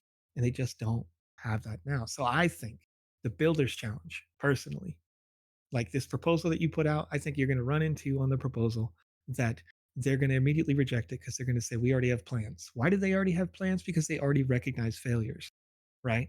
So whatever you pitch, they're going to go, we've already thought of this. But what you pitch could have been better. And I think that's the junction that we're going to run into as we continue to discuss these case studies and all these Okay. things is the eventually they got to start to listen to the decentralized side when the centralized side isn't working, if that makes Yeah. sense. My plan right now, in the beginning, it was too hopeful. I thought when I proposed this SIP that it would go through the process to vote, and then the DAO would be like yes or no, and then that would be the answer. And Hmm. then the sandbox team, for better or worse, would take that answer and either enact it, or it would be a good business reason why they wouldn't, and then we'd have that debate, right? It wouldn't be the debate of does it even go to vote. Like, Right. that's the part that threw Right. me, was Yeah. the obstruction from it going from to vote, and not even to vote, not even to the special council. It didn't even make it to the special council. It stayed in draft the whole time, going back and forth, and the DAO team and going to the product team and this kind of extended limbo. And then finally, like, we kind of have this already, so we're not going to go do it. That's happened Yeah. twice now. Two of my Right. five sips. And it's just like, what the heck, man? You know how many hours I put in? At the least give me the dignity of letting people judge and decide it, but that's not the Yeah. current And I think approach. that's where, you know, hopefully those folks in operations are listening to this conversation I and they hope can so too, because see I love them. that, And you should see the comments between them and I. It gets spicy. Oh man, I'm like, hey, yeah, I don't agree with this, but it's very, to me, it's very constructive.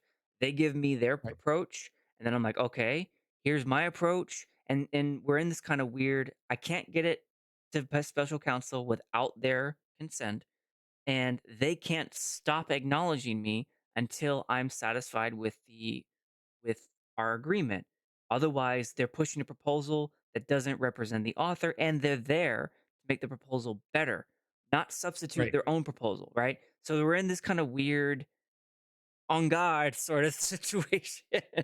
And it's Yeah. fascinating. And It's over fascinating. time, again, I think that's going to have to shift because they're going to see their own metrics continue to show that their decision making isn't creating engagement, right? And that's going to be the difference maker in the end if they want to succeed as the management of this DAO. I'm with you on Um, that. I'm with you on that. yeah. And unfortunately, we're the first to the gate. The person who's first to the door gets bloodied the best.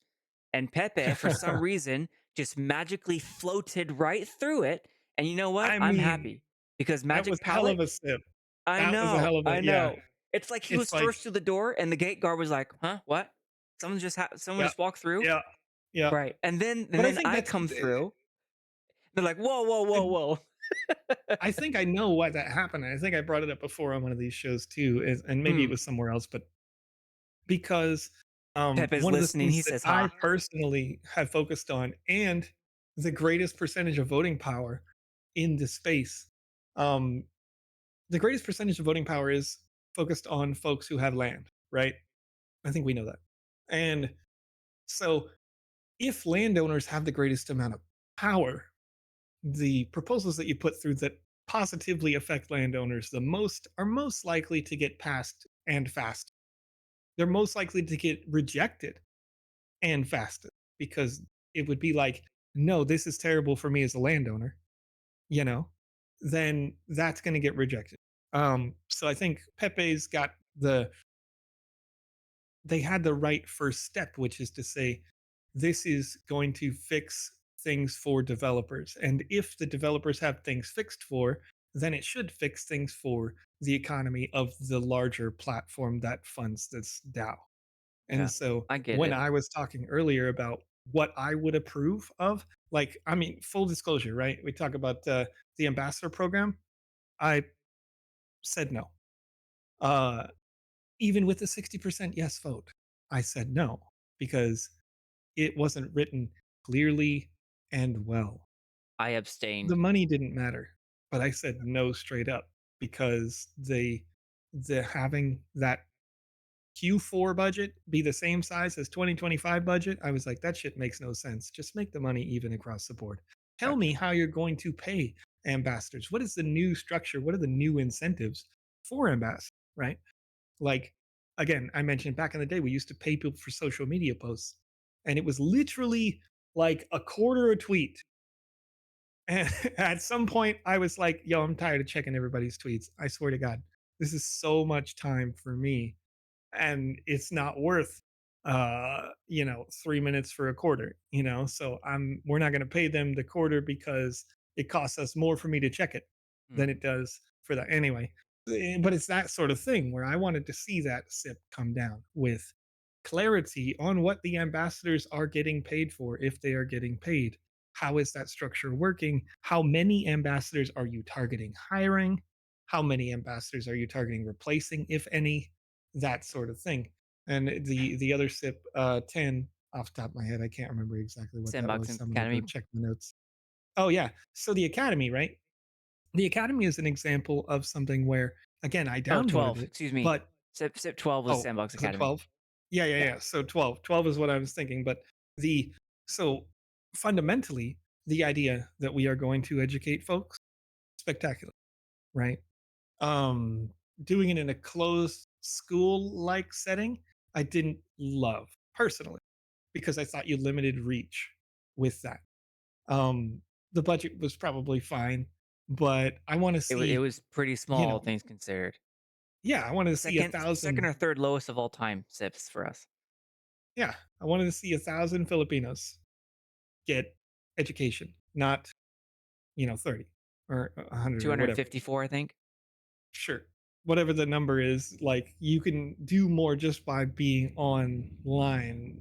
Uh, a certain part of that budget could have possibly been served to getting more people access to being able to do it. You know what I mean? Like Gotcha. have a screen with a TV in a room in one education facility and another and another and another and another, you know? Just connect with the people who are in charge of those outreach programs or whatever so you can educate 10 classrooms worth of kids at the time that you do one. I thought it was just Gotcha. better served in another way. And because it doesn't fix the fundamental issues that the sandbox has, all of those kids who got educated would have to be re-educated, not even counting the fact that, hey, the Sandbox Game terms of service says you can't use it because you're under 18. These are college So unless students.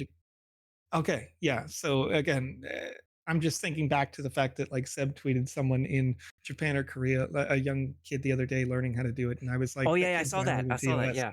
Yeah, Yeah. like kids breaking TOS, but we're gonna Sorry, promote it. You kid. know what I mean? But it is what it Good is. PR, though. It is what it is. It's great PR, but it sends the wrong message because it like gets folks excited to get their kids into this space where it may well be illegal in their country. If you're in Japan and your kid is in a play to earn space, they're considered child laboring. Like that's why we couldn't pay sand to people in Japan during season 3 and we had to give them a special unique NFT. Interesting. Yep. There's all sorts of, The more you know. different laws, different All spaces. right. And All anyway, right. we should probably move to So case I'm study B. tracking now. I Yeah. think I feel much better about case study A under those strict conditions, although I feel like we're walking a tightrope. Um, all right. All right. So case study A, I'll lock that one into place. Ambassador program being funded through the DAO is a way to mitigate risk to the ambassador program. It's called to the future of the ambassador program. And then we'll put in parentheses priority conflicts for TSP. And then number two, we're in the middle of centralization and decentralization.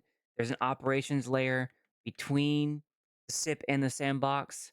And normally that wouldn't be a problem if the sandbox company we are able to fully see into the three main roadmaps. If we could fully see into the okay, and that's the Vox Edit Game Maker and operations. And then the third Mm. one, and that's the one that really locked it in for me, it creates a new paradigm where the DAO is authorizing the expenditure versus it all just coming out of the sandbox company and its corporate hierarchy. Cool. All right. Case study B. Also, do you want to take a short bio break? No, I'm good. Okay. Did it before. Case study B. this one can be a little raw. So before we start into it, there are a lot of um emotions is probably the wrong word. There's a lot of discussions, Mhm. emotions, all sorts of things surrounding this topic because Crafter has been a very visible part of the community, and many people onboarded before they saw Crafter didn't have an account, and after they saw Crafter, they did have an account. So there's Yeah. that recognition, right? And Mhm. Joseph, you've been in the same situation, having been Yep. a streamer for many years. Before people tuned into your stream, they didn't have an account, and afterwards, they're now Sandbox people. I could probably even count Yeah. myself among them. I don't even know. Mid December 2021, you're probably streaming. I didn't even I'm know who you were definitely at the streaming time. then. There's no Yeah. telling. Right? There's no Yeah. telling who it was that Yeah. I tuned into.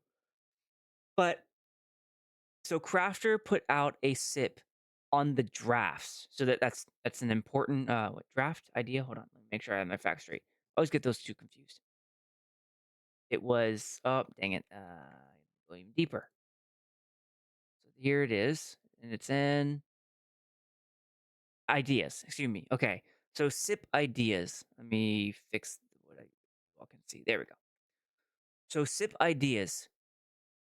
For all of you who don't are unaware, there are 4 states in which a SIP can be. One is active, meaning it is undergoing vote at this right instance. Right. So the only one doing that right now is SIP 13, which is the NFT drop. Then there are SIP drafts. Those are undergoing public comment. So that's where mine is right now, the windows resizing, and also the metaverse and disability. Those have been advanced um, from ideas to draft, draft being the 14-day public comment while it goes to the SIP council or the special council for vote on redundancy, moral, ethical, all that. Then there's SIP idea, and that is where anyone can post a paragraph if they wanted to of what they think they want to do a SIP on. And then that is where you can kind of get a sounding board of, are you in the right direction? Early feedback. All right. So the difference between SIP ID and SIP draft is SIP draft are those SIPs who have been submitted via email to sip@sandboxdao.com. And that in the message you put, here is the link to the template that I filled out that is required. Okay. Then it is a draft. And then the fourth one is it's withdrawn. A SIP that has been through one of these previous lanes has been withdrawn by the creator. And the only one that has gone through that is Kirill, who did creator first. I think he was SANDDAO 5 or 6, where we interviewed him. And he withdrew his SIP after it received a negative recommendation from the special counsel. Okay. So that doesn't mean that if you get a negative recommendation that you would then force to withdraw it. That's not going to happen. So Sandel podcast, I think I'm going to get a negative recommendation from the Sandbox special counsel because it is considered kind of redundant to what the Sandbox DAO wants to propose its own podcast. All right, so that would Mhm. make mine redundant. I think I'm going to get a negative from the special counsel. Even if I do, I'm still going to request it goes to vote because we're still doing it, right? And the Sandbox DAO doesn't Yeah. have a podcast officially. So right now.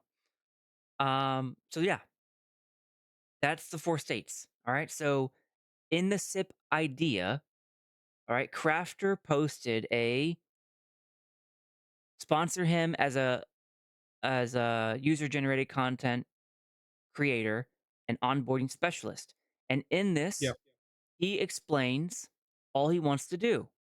The TLDR being the DAO will significantly benefit from increased awareness, growth, engagement, basically reimbursing him for all of the many hundreds of hours he's put as a not ambassador, as a SanFam individual member, and we would we would fund and compensate him for his full time creatorship and onboarding specialist. Okay. Yep. And then he had a whole like, I'll do this Monday through Friday, and here's how I would divide my time up, all that stuff. Okay. This is how this case study. Okay. You don't see it right now, but there was a lock button right there about a week ago. And it was locked by the DAO team because I think they put it in here, right? Where is it? Up, up, up, up, up. It was by Geraldine, I believe. Uh-oh. Wasn't here? Where'd it go? Gotta be right there. There. Okay. So this post by Geraldine 18 days ago said, "We appreciate, Crafter, what you're bringing to the table. We believe that your proposal closely aligns with the objectives of the ambassador program. Both initiatives share the common goal. Due to these overlapping objectives, we feel that pursuing collaboration through the ambassador program would be a more effective approach. Can you apply to the ambassador program? Question mark. And as of that, he closed the discussion. Okay. So Yeah. there's point A. Then I'm like, well, hold on a second.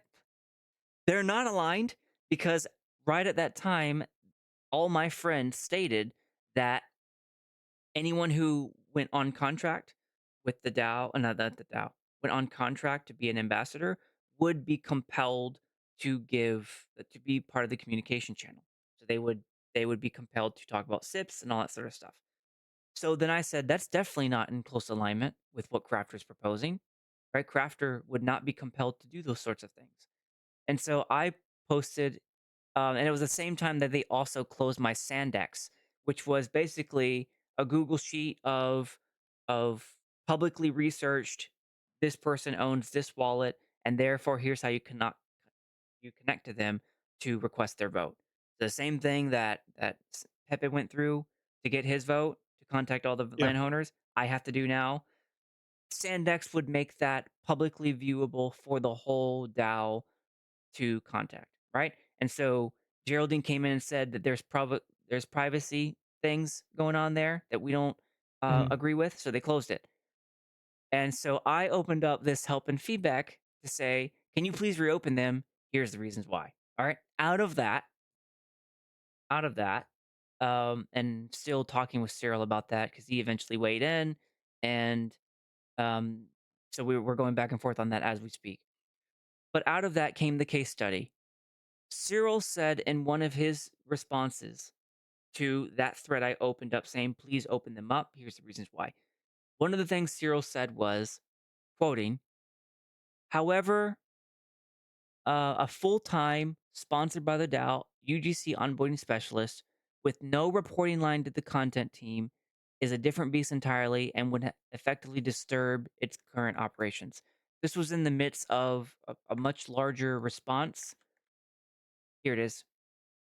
So he's basically saying it was a judgment call, and we don't think that a full time UGC onboarding specialist with no connection or adherence to the Sandbox Game team is in the best interest of the community, and that's why we closed it.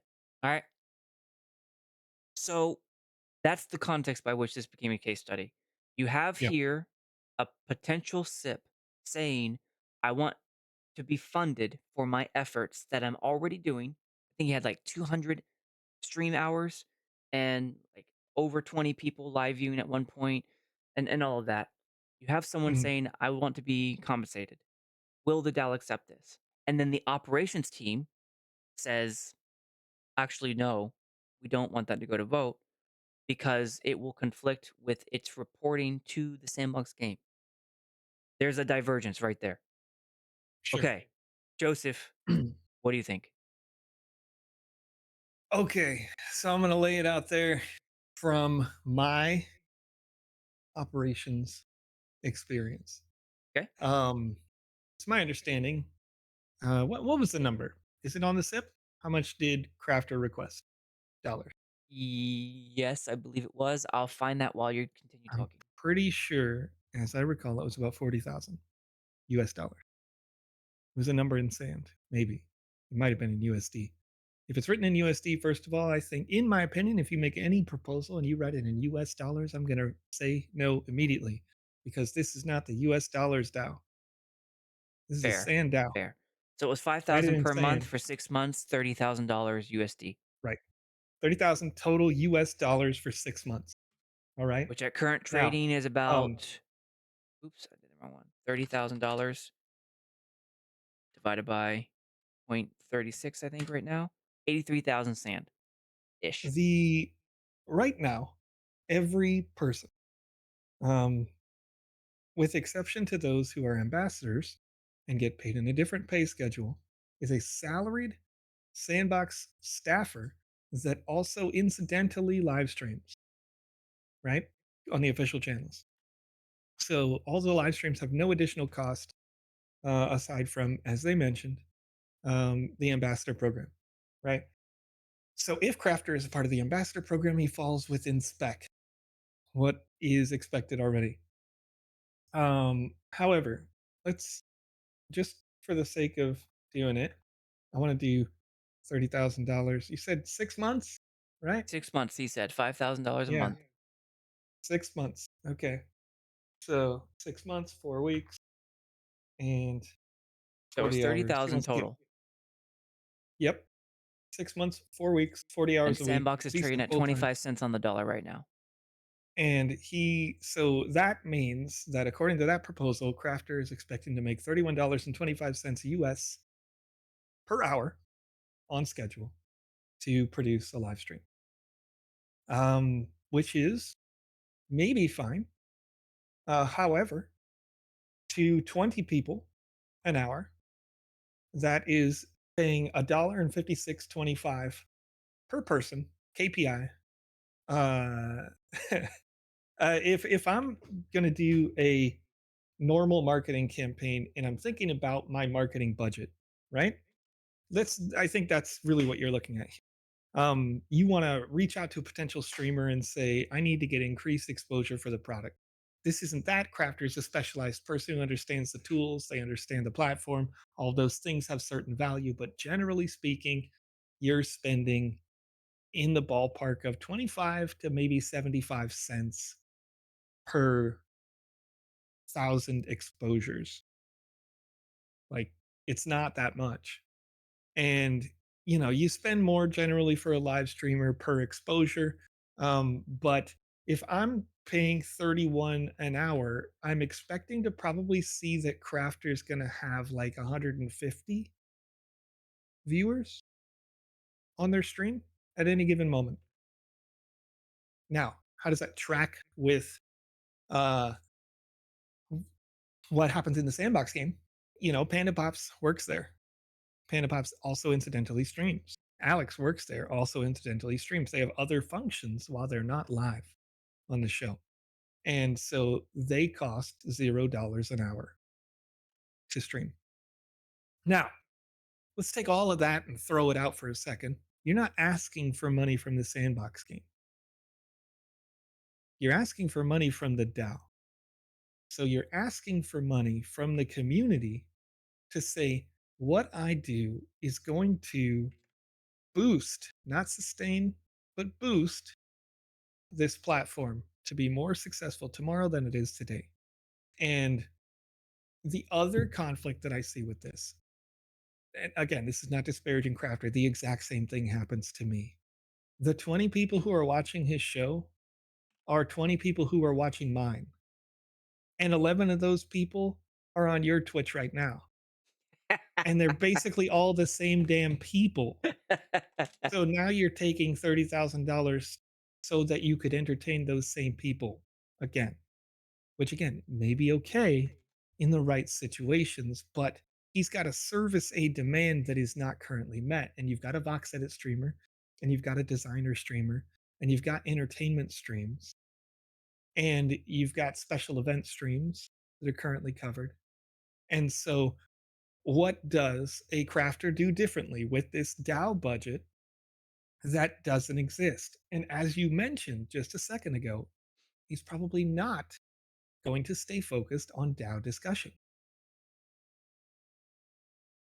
That's the demand that is not currently met. So that would be something that should possibly be required to Well, do it. I'm meeting Now, it. you're meeting it, right? You're meeting it. Potentially, what you do has a value. And the question then is Essentially. again, if we look at it under a traditional microscope of marketing expenses, do we have a CPC. You should replace the parenthesis KPI because that's not what KPI is. Generally like a metrics thing. You want to do like CPC, Cost per click? CPC, Oh, or oh, oh, okay, got it.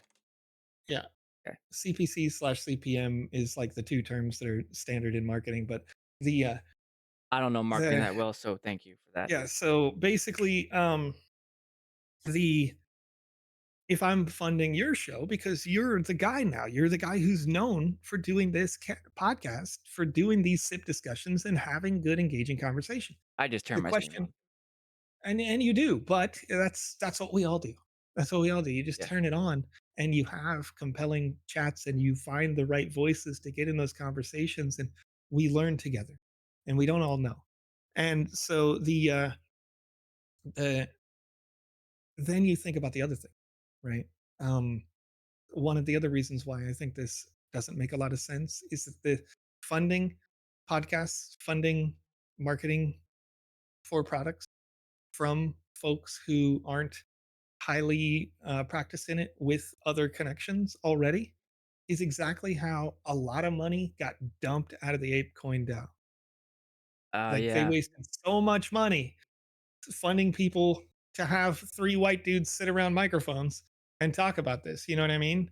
And not that whatever. That's mostly a joke because I've I done get it, I podcasts get it, I many get it, times. I get it. But the yeah, it's the overall you're looking at a value proposition. I think personally that the value proposition isn't there, but it's not because Crafter's not great, right? It's just that there's not that much money to throw around anymore, What about where and Cyril said that the reason why they closed it or that the DAO team wouldn't advance it is because yeah. there's no reporting line to the content team?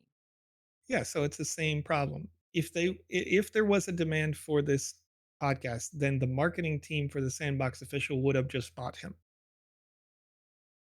The marketing team for the Sandbox Official would have said, "We love what you're doing. Come officially work for us so that you can be in the Monday meeting to get all the information for the week so that you can disseminate that information every single day on your pod or on your show." But what right does the DAO team have to decide that in advance of the DAO deciding that for either itself? No, it doesn't. I'd agree with that. But that's the fundamental difference between the idea of decentralized anything having now 1 to 10 people tell me no, right? Like on its base, the community should have been able to have these conversations, make this decision, and say no. The community probably should have been educated in the process of the DAO.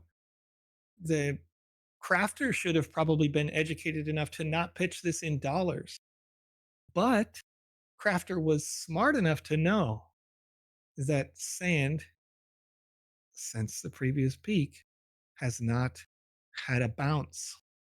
Yeah. It's just very slowly lost buying power. Yep. And so Crafter would have had to pitch getting paid way too damn much early so that maybe at the end of that 6 months, they're sure, with a 20-30% price reduction or something, they were still covered. Not to say that the sand will do that or whatever, but Yeah. you don't know the uncertainty in a market, especially in a market where we're essentially all waiting for the Federal Reserve to reduce rates. Uh, Everything is bleeding. The S&P is bleeding. Bitcoin is bleeding. Sand is bleeding. It's all going to go down slowly over time.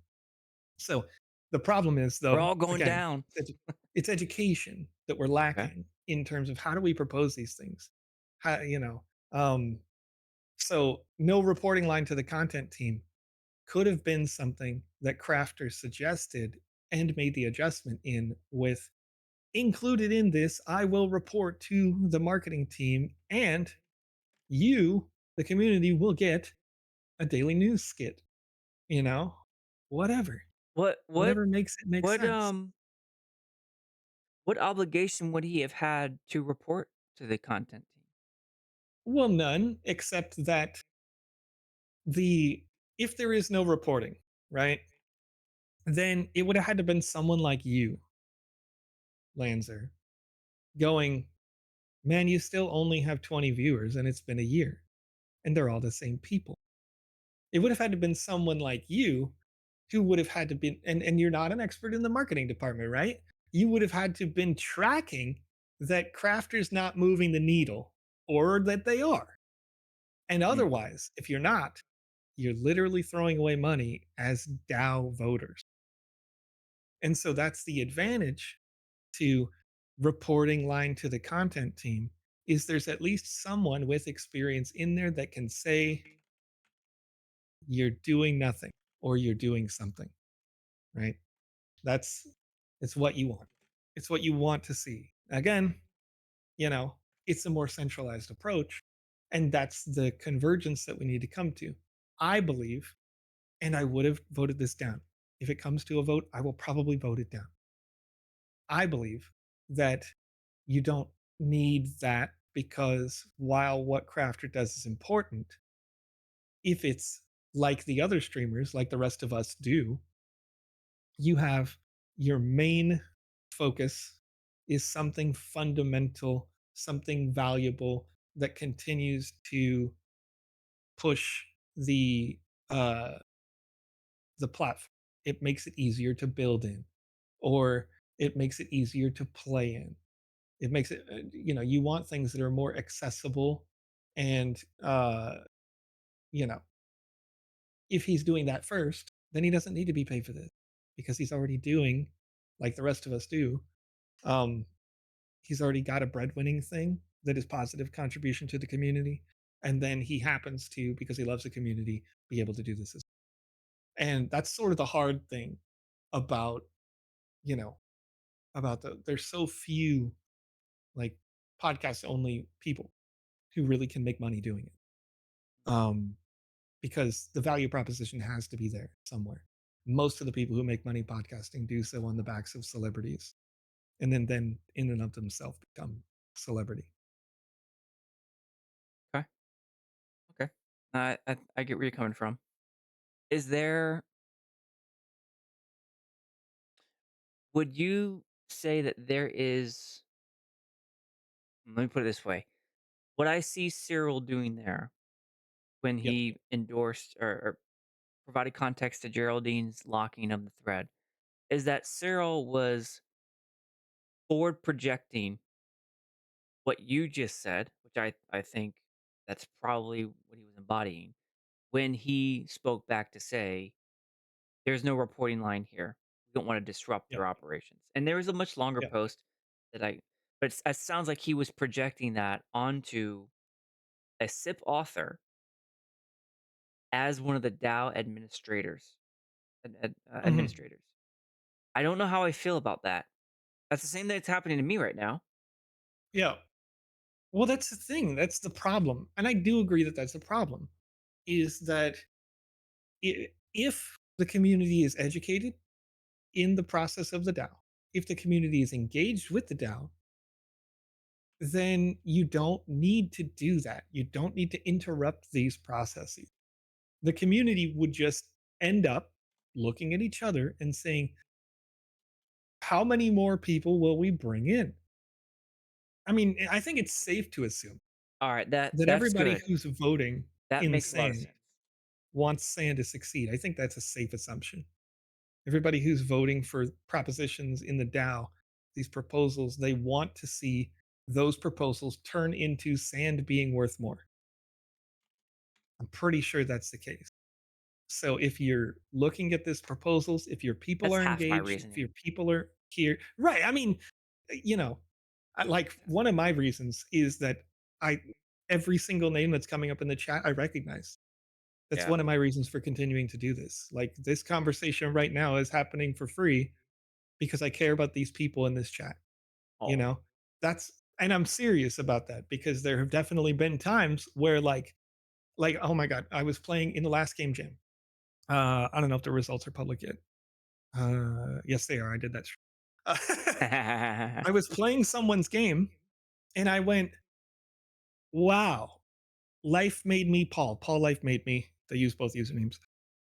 Uh, their games have just gotten so much better than and progressively so over the years. And so those people, that's my incentive for doing stuff You hear like that? this You hear that, is, audience? If it weren't for you, he wouldn't even respond back to me. He just I said, mean, "No, no, I literally responded to it's Lanzer not my." so many times. Literally, I'm in the middle of interview process for the CM position for the DAO itself, and I'm like, Lanzer, let me hit you up. Like we're talking at 2 in the freaking morning my time. I'm like, I know, get I out of here. know. This is so late. That's Nonetheless, why you you were a know, great pick. That's why you're a great pick. well, You are it is community what it is. management. It You are is community what it managing. is. Yeah. Maybe, hopefully, one day, the folks in charge from all aspects will recognize that I am passionate about this community and I care about its people and I care about its future success. And until such a day comes, I'm going to continue to be cordial, you know, because I have feelings, chat. I have feelings about this, He's a but human. you can see I'm being kind and caring because I care. That's the other half of the reason why. 'Cause half the reason is I want to see sand go up, but my main motivation is I want this community to be healthy, educated, Yeah. and engaged. I want to do my part in bringing that about. Yeah. I don't want to look at this and say I did nothing to help with that situation. Hmm. That would, I mean, I don't have it in me to stand aside like that. It's just too much of business, community, gaming all together. Like this is it for me. This is it. Yeah. This is where I Yeah. want to be. All right. So what I think I heard something that made sense to me about this case study, which is where Cyril said he projected into their it disturbing the current operations of the sandbox team, and he specifically called out that because there's no reporting line, because the DAO isn't subject to the sandbox game by Yeah. virtue of the author being subject to the sandbox people, that it was now unacceptable for the SIP to proceed. And Hmm. the thing that came through to me on that is if the community was engaged and educated, then you wouldn't need that sort of disruptive, interruptive element, or no, that projective element that Cyril did there. Yeah. But I that's I think also, this is a problem that will solve itself because, as you mentioned, the team that actively manages the DAO is quite small. You've seen it in the forums. Otherwise, you'd see more names, right? And we don't. So one right. of the I'm not sure how much of an interview I'm allowed to disclose on a stream. Well, anyway, I was Let's up be for safe and being a disclose none of it. yeah, okay, that's fair. I want to protect you Uh, on this one. yeah, It's good. yeah, It's fine. the I forgot. I lost my train of thought. I could have pivoted that had my brain It was about cooperated how with me. Cyril was projecting the Oh yeah, yeah, yeah. sandboxes. So this problem, the education element, I think solves itself in time with a community manager, and assuming that community manager understands the process, then That's a big I think assumption, this but clears up. yes. This clears up, right, over Yeah. time. Um, If you're watching the but Sandbox DAO team, you need to have someone in its place who understands the community with which they're about to engage. If you put someone in who is not SandFam right now, you will be you will be handicapping that person and us at the same time. So Krafter and Joseph, excellent picks. Like you cannot go wrong. And this he's not paying me to say this. You cannot go wrong with Joseph being the community manager. Like of all the people. All right, I'm off my soapbox. I appreciate the pitch there. Yeah, Nonetheless, we'll see. It sure. is my genuine We'll opinion see. that the administrators of the DAO aren't the ones who need to change their mind. So I Fair. don't think the people who are, uh, That's yeah, fair. All right. yeah, So that's I think that came through loud and clear that if if the community was educated and engaged, which really is to say, if we saw the leveling of engagement already with the quorum and everything else, those are the variables by which you can judge maybe we wouldn't have had to need to say that. I don't know right now. I'll buy that for now, but that's going to quickly wear out its welcome with me. Yeah, no, I There, mean, and that's fair. I think we're like, if it's me, we've already put the cart before the horse, right? How are we on SIP 12 without someone that is in constant communication and education about the process of proposing a SIP, right? uh, Like, we shouldn't have SIPs in discussion that are coming in a US dollars basis at all. We shouldn't have SIPs that have gotten passed in US dollars basis. That should have been avoided before we even got a SIP. There shouldn't have been SIPs 1, 2, and 3 before the community knew how they were going to work. And yeah, it's an operations process that really could have been done better. And now it's getting caught up. Do it, go fast, get someone who knows what they're doing, get them out there to have the conversation, get them engaged with the community, get people excited about doing this, and it's yeah, okay. where it goes. So where do I stand on this now?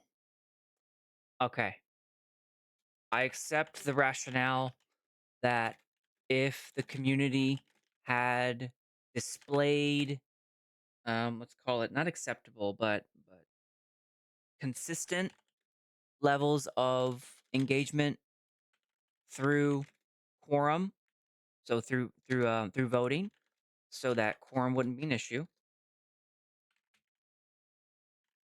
then the right amount of discussion would have taken place on this SIP to the level that Cyril, or no, to that the DAO team wouldn't have needed to intervene.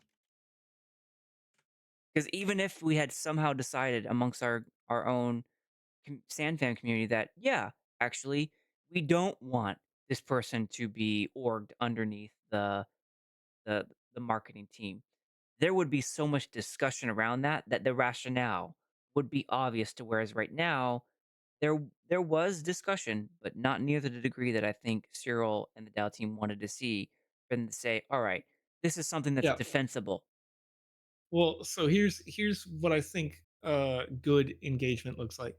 Just to be clear here, um, if if this is done correctly, then not only would you have discussion that says, "Is this valuable?" but you would have also had people say, "Well, if we can do it for Crafter, then we can do it Sure. for this person in Italy, Sure. and if we can do it for this person in Italy, we can do it for this person in Korea." And why do we only care about the English speaking market? That Yeah, should yeah, yeah, yeah, be yeah, yeah. part of Yeah. the conversation because these folks need to have as much education and exposure to the product as anyone else. And, you know, like, how much better would your show be if you had a translator for you in three different languages? Excellent. Yep. Somebody who French can, and Mandarin right away. Maybe even sure, Korean or Japanese. I've been looking yeah, at the metrics as far as who's been looking at the podcast and who's been hmm, downloading them, which countries they yeah. come from. Yeah, absolutely, I would use that. So it's funny that you say that. Some of those I would agree with. I would probably disagree with France. And I don't know if you've ever seen this, but there's a famous image that they used it in. I think it was the Second World War.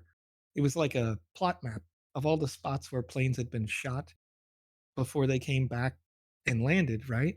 Hmm. And initially, it was suspected that the planes should be armored additionally in these places where they have the bullet holes.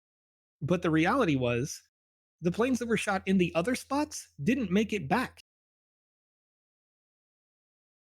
And so your areas of opportunity are places where you're not getting clicked, where you're not getting hits right now, right? That's the languages you need That's like a translated. mind blown. That's a shower thought moment right there. Yeah. But and Mm, again, this is the difference. Like when you get, I've, again, marketing background, like where do I want my exposure to be? I want it to be in markets that are hot. So yeah, like Chinese, great. Let's do it. You know? Um, Korea, that there's a big put, and this is where the collaboration with the sandbox internally can be useful to the DAO. in the, why should a community manager for the DAO be integrated with the marketing conversation with the sandbox? Well, if we know there's going to be a season of content event that's exclusive to Korea, or we know that Seb is going to go to a conference in Turkey tomorrow, that should be part of this conversation. Get those people attached and engaged when they're excited and fresh. Get new people in, you know.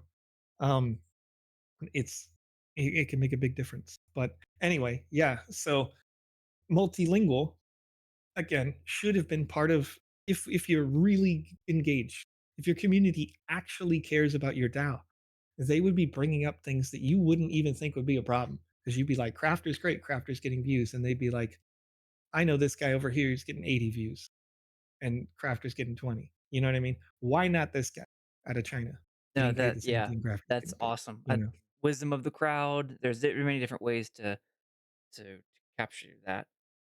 No, Yeah. that makes sense. I get what you're saying there. I chose France because that's where the DAO the sandbox team is. So Yeah. Yeah. there's a certain level of incumbency that I'm giving there. But Yeah. yeah, But they don't I need it in French point because all taken. the, if you're doing business, you're speaking English for the most part. You Yeah. know, if And you're also a the local, UN, obviously. the two language of the Yeah. UN is English and French. Hmm. So, you know what? Yeah. Yeah, makes sense. Point taken. Point taken. Okay, I think I'm good with that for now. If I if I start seeing them do this 6 months from now, I'm gonna be a lot less charitable in my interpretation of that, I think. Hmm. And I am very wary of the administrative team for the DAO disrupting the voting process of the DAO.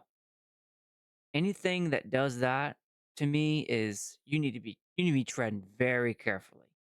You are not a substitute for the voting community at all. So this to me, the locking of the thread, that to me was Yeah. that to me was an eyebrow raiser. But the fact that Cyril went into explanation when we opened up a thread in the help desk to say, "Hey, can you please provide some context here or reopen it?" That to me was exactly what I would wanted to see. There's rationale there. The rationale can be reasonably construed for now that the lack of education and engagement that we're seeing from the DAO community is in some way forcing the hand of the DAO team to provide some sort of substitution, no, substance, some sort of substance there to compensate for the absence of the conversations that would take place that would help self-regulate the DAO. All right. Yeah. All right. No, checks for now. I'm telling you, I will be the first and the loudest to be against that if I hear that happening over an extended period of time. Yeah. No. There, And I think again that makes sense.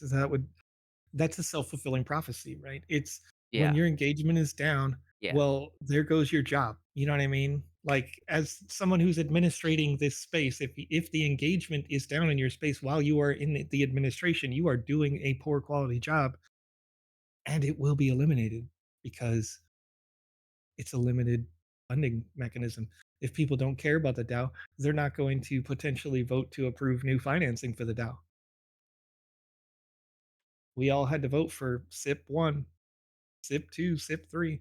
What happens when SIP, 85 is year 2 DAO financing and nobody votes? You know what I mean? Like Yeah. you're just not getting paid and you'd be out of a job. So I believe that the people who are administrating this space are financially incentivized to work with the community to increase that engagement. Okay. I'm I'm still uncertain about that hope, but I'm glad I take your hope and I will embody it for now. I just there's too many things bouncing around. My own Yeah, experiences being a SIP author and all of for sure. the discussions going on. Like I don't fully trust my experience to land on the reasonable approach that you've articulated thus far. And to me that makes sense what you're saying. I want to give them the benefit of the doubt. It's colored by real time Right. discussions, right? Because Yeah. it feels like feels Yeah. personal. Like they're saying my SIP shouldn't be there. Like why? Why is that? The DAO Right. should be deciding that. And then there's just but I get the DAO team is trying their very best, and I'm actually super happy with the discussions that are taking place. They're not just coming out and saying no, you're not going to Mhm. get that SIP out there. They're saying, "This is our approach. What are your thoughts?" They're just continuing that. Like every time I say, "Yes, but I disagree here and there," like, "Well, here's our approach. What do you think of that?" That's just it's extended, and I'm happy that the discussion's taking place. So there, right there, I'm gonna be doing my own podcast on this one where I go into depth about the process and everything else, and I'm just trying to make sure I do it in a responsible way because I'm not about like airing all the dirty laundry and name calling all that sort of stuff. Not what that's about. But Yeah. it needs to be clear that if you submit a SIP, don't expect it to just end up in special counsel's hands. Some of mine are what 2 3 months now, in engagement, and this is because this is with a professional team where it's been my career to write proposals and negotiate contracts, and even I'm encountering these sorts of extended challenges. So, uh, good times. I'm happy for the process. I'll stop. I'll end there. Case study C. Oh darn it! I just messed up. Case study C was blockchain events 2024. This one Yeah.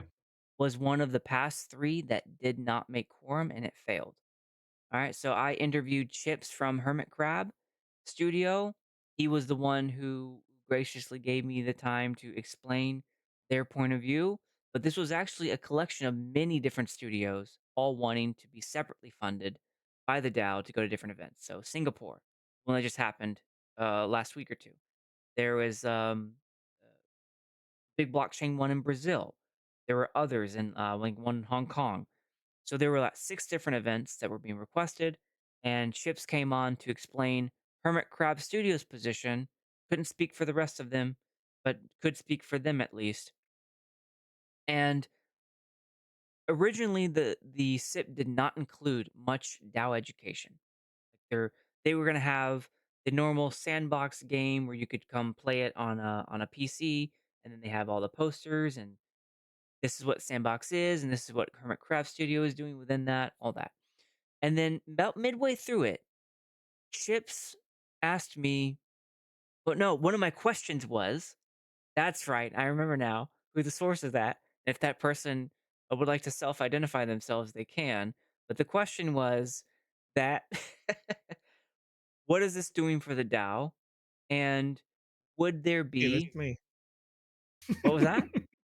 I'm pretty sure that was also me. That was exactly you. Yeah, yeah. So Okay. this person who recommended that question is the person that I'm talking to right now was Joseph. And what was that? Dang, what was that question? Let's look it up. Right. So there it was. Here it was, right there. How much is your attendance at these events centered around the DAO versus the sandbox or your studio? Right. So the question at the chart was, if the DAO funds you, how much are you gonna be proclaiming your own Hermit Crab Studio stuff? How much is it gonna be Sandbox stuff? How much is it gonna be the DAO? And to Chip's credit here, Chip said, "Well, we didn't originally envision it to be the DAO, but I'm willing to take suggestions on how we can do that." Right, so this is right over to the right here. That's Chips talking about, and he's just asked me, "Well, what do you think?" I would love to try and make this because it's not just I'm still trying to figure this out as a business development for Hermitcraft Studio. And then I proceeded to give him my feedback. I didn't expect him to ask me that, actually. I wasn't prepared for the question. So then over the course of the interview, basically bore out that, well, if you were to take things that are already poster ready on the Sandbox DAO's website, like the vision, like some of those stuff you can just poster it out and create big old posters like you right next to the sandbox to say, here's what the sandbox is, here's what the DAO is, here's how much money the DAO has, and here's the voting process. If you want to submit a SIP, here it is. The DAO has a website that makes this super easy. It's like under vision, right here. Under vision is vision number one community, many parts. Vision two, working with impact, empowerment. Stuff that looks pretty posterable, right? Marketing material. Then under the about section, here's the roadmap. Nice, easy stuff you can blow up on a poster. So I basically recommended if you were to create some marketing material that equaled the marketing material you did for the sandbox, then I think the DAO would feel acknowledged. Right? That was my opinion based on the real time feedback. Okay.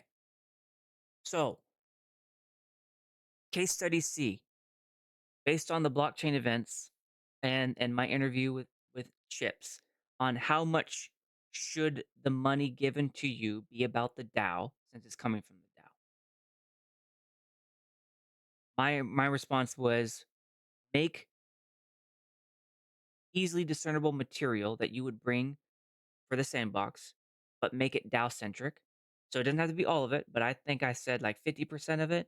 Like if you have a poster for the sandbox, make a poster for the DAO and make it one of these web pages that's very easy to blow up on a poster, right? Then you've acknowledged. That would be my perspective on how much should should this be about the DAO. Joseph, what do you think? Okay. So I'm just running some quick numbers, right? That's always good to Because know. That's I because always we like because that we talked intro. we talked about Crafter, right? We talk about Crafter. We talk about what's the value proposition of Crafter if Crafter is going to be a streamer. So let's talk about just the first three because I just popped them out real quick. Um, we're in this SIP. It talks about Singapore event. Yeah.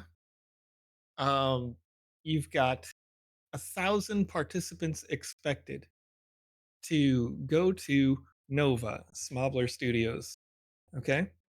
Um, they're going to create some awareness on the DAO with that. That's cool.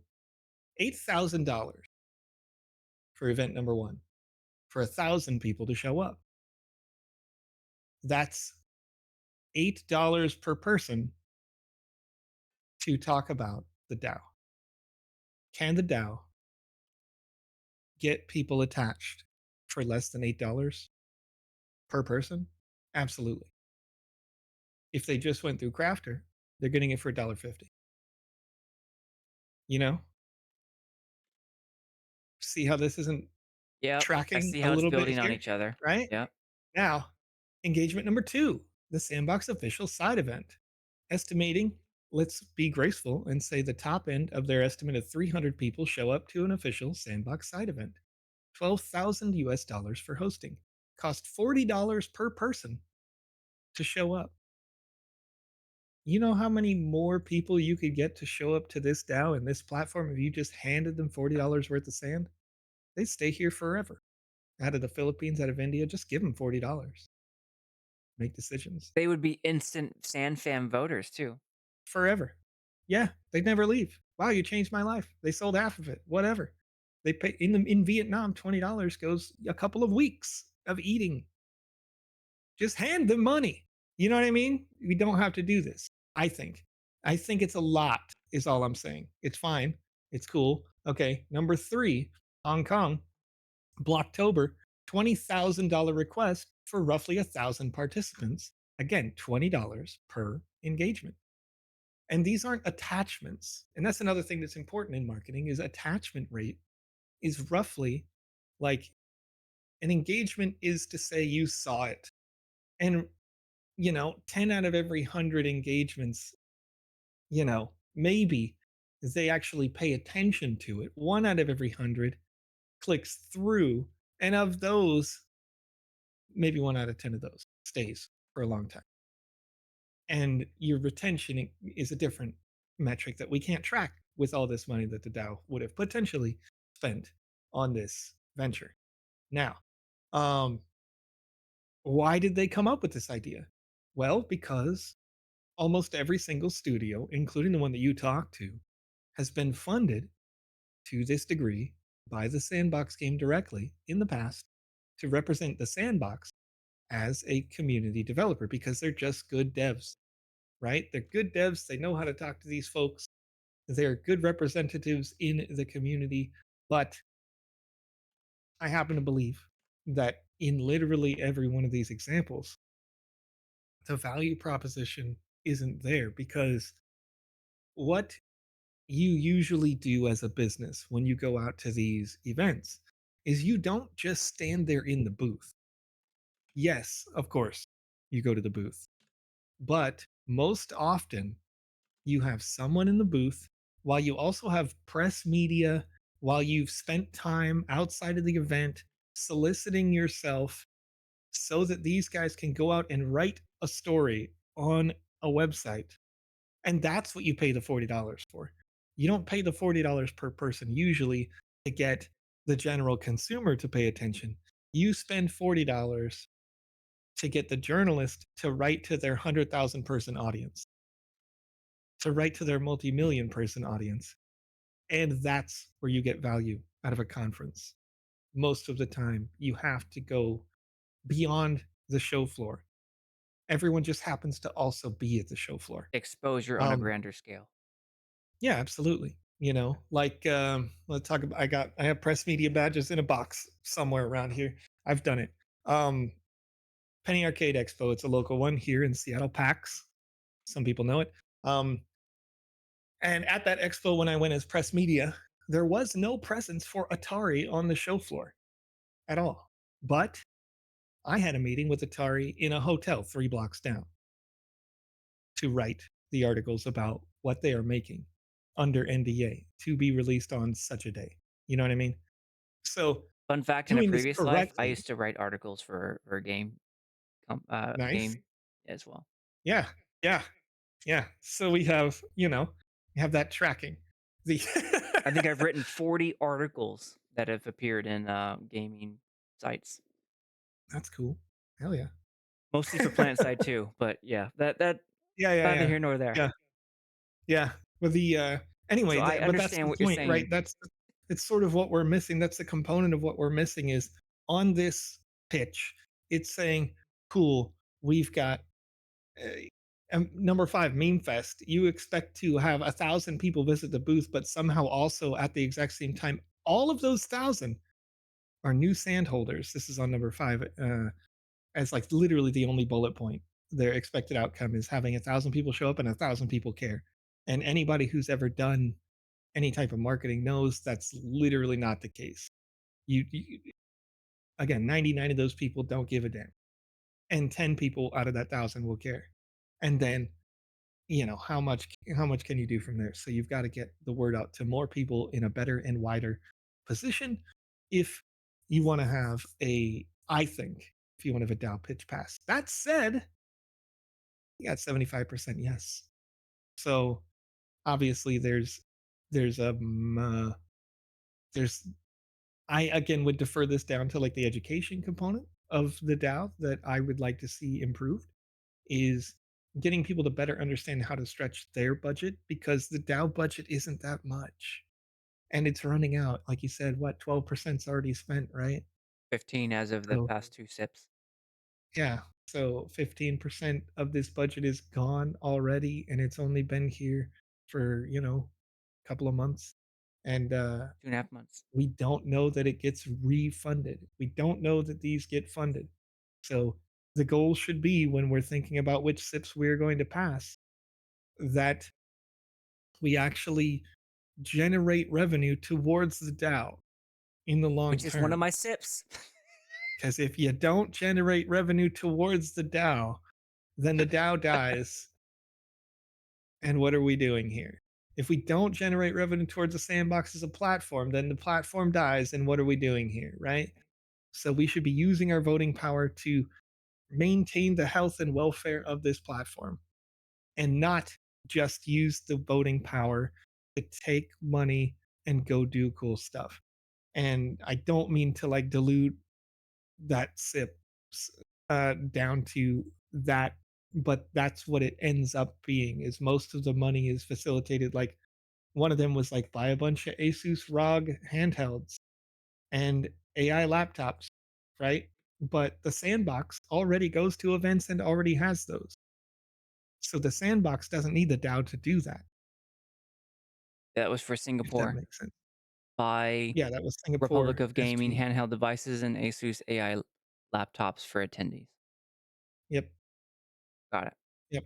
And it's one of those things where you don't want, again, you don't want to fund, I think, projects that are just going to take away and not contribute enough to recoup that expense. So if I'm spending overall, $94,500, a marketing budget generally should be like 5 to 10% of your company in terms of like expense, which means that this event, if it's successful, should generate net revenues toward the sandbox, or in this case, the DAO, of between, damn, $1 million to $2 million. And do you believe, right, that you're, however, let me see, 1,000 participants, 1,300, 2,000, let's say 3,000, because that one doesn't have a number, 4,000, and 5,000.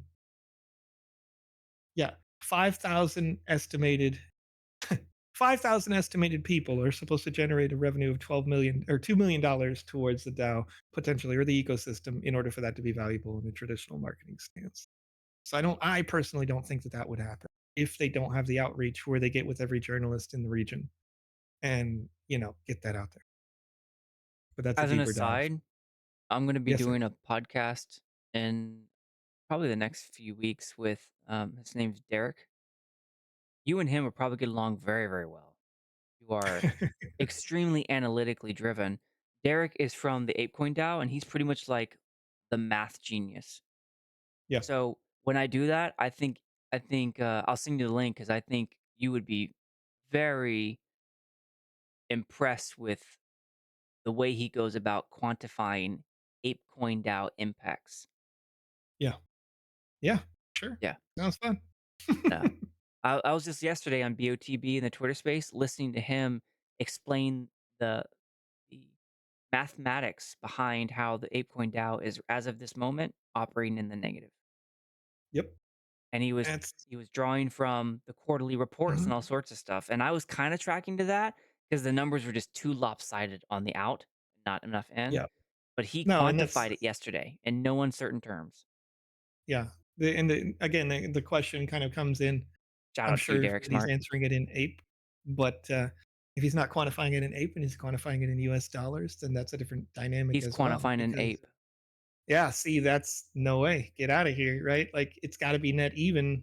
If you're not generating that even ratio, then you're obviously always going to have some ventures that lose money, right? But generally speaking, this place here is going to have to generate an even number of sand as it outputs. Yep. Otherwise, it's not going to work because it won't be able to be here.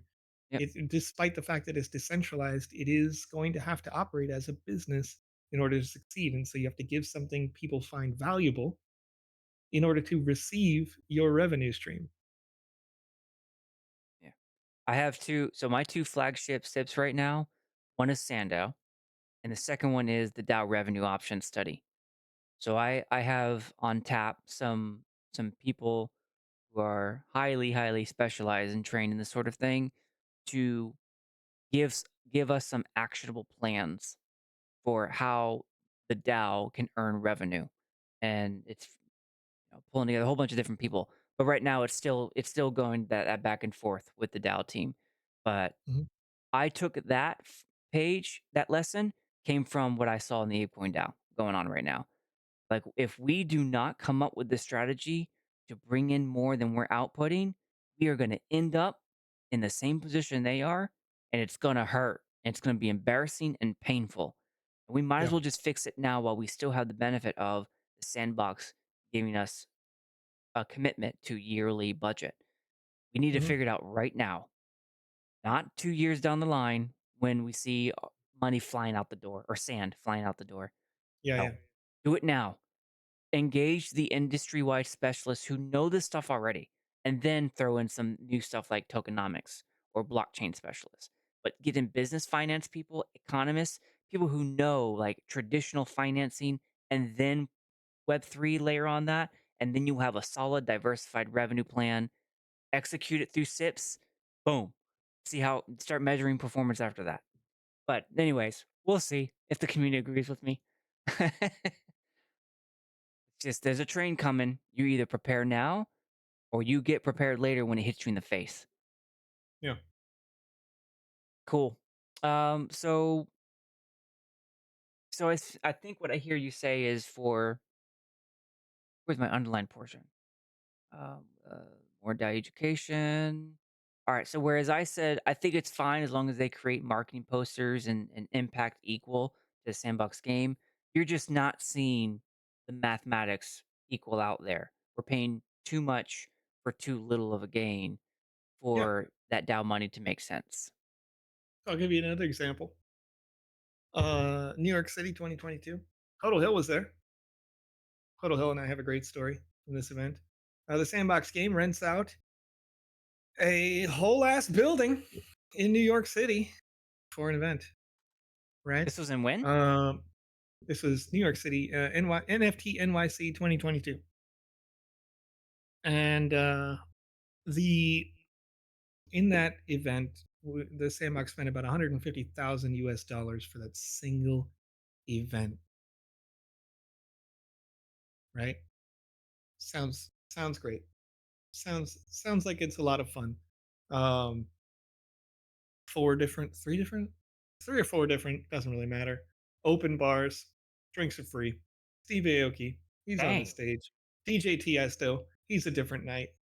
You know, we got it all popping off. There's 3 nights of fun.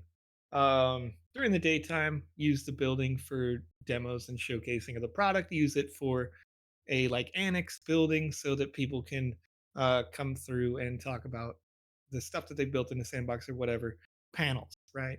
Um, Decentralized finance, all that kind of stuff. So we host some panels, we do all this stuff. But the fact is, at the end of the day, how many people purchased a ticket to NFT NYC? Because over those 3 nights, I can tell you that almost all of them came by and drank an unlimited number of drinks at the bar, right? Because they're free and landowners get in as a priority, right? And capacity of the building is what it is at that point. Um, but you're owning your land was your ticket to get in. And Hill Hill messages me, you know, it's like, hey, trying to get in. I'm like, go to the back door, I'll let you in. Don't worry about the line. Like it's good. And I go to the back door and there's some old dude there. And bro, he pissed me off. Because I've been there all day. Like I'm literally like the staff. I've got a badge. It's over here. Got a badge. It says I work here. Hello. I paid for you to be there. And this guy says she can't come in. Nobody can come in. I think it was the day Aoki was there. And I was like, this is some bullshit. Like I was mad. I was heated. I take her around the front. I walk her straight up to the front of the landowner's line because I'm like, I know she owns land. And the guy goes, you can come in, but she can't. She goes to the back of the line. And I was like, this is some like, who hired you people? I'm here. Hello. Anyway, nonetheless, all that said, $150,000. What? 5,000 people? 10,000 people? 15 bucks a head to do? It's got to be less than that. I don't think that many people go to NFT NYC. Was it worth it in the end? Could the money be better spent in another way? Probably, because that doesn't even count getting into the conference and what it costs to put up the thing. It How much said outreach. the little caption says had 16,000 people attended from over 70 countries. Yeah, there we go.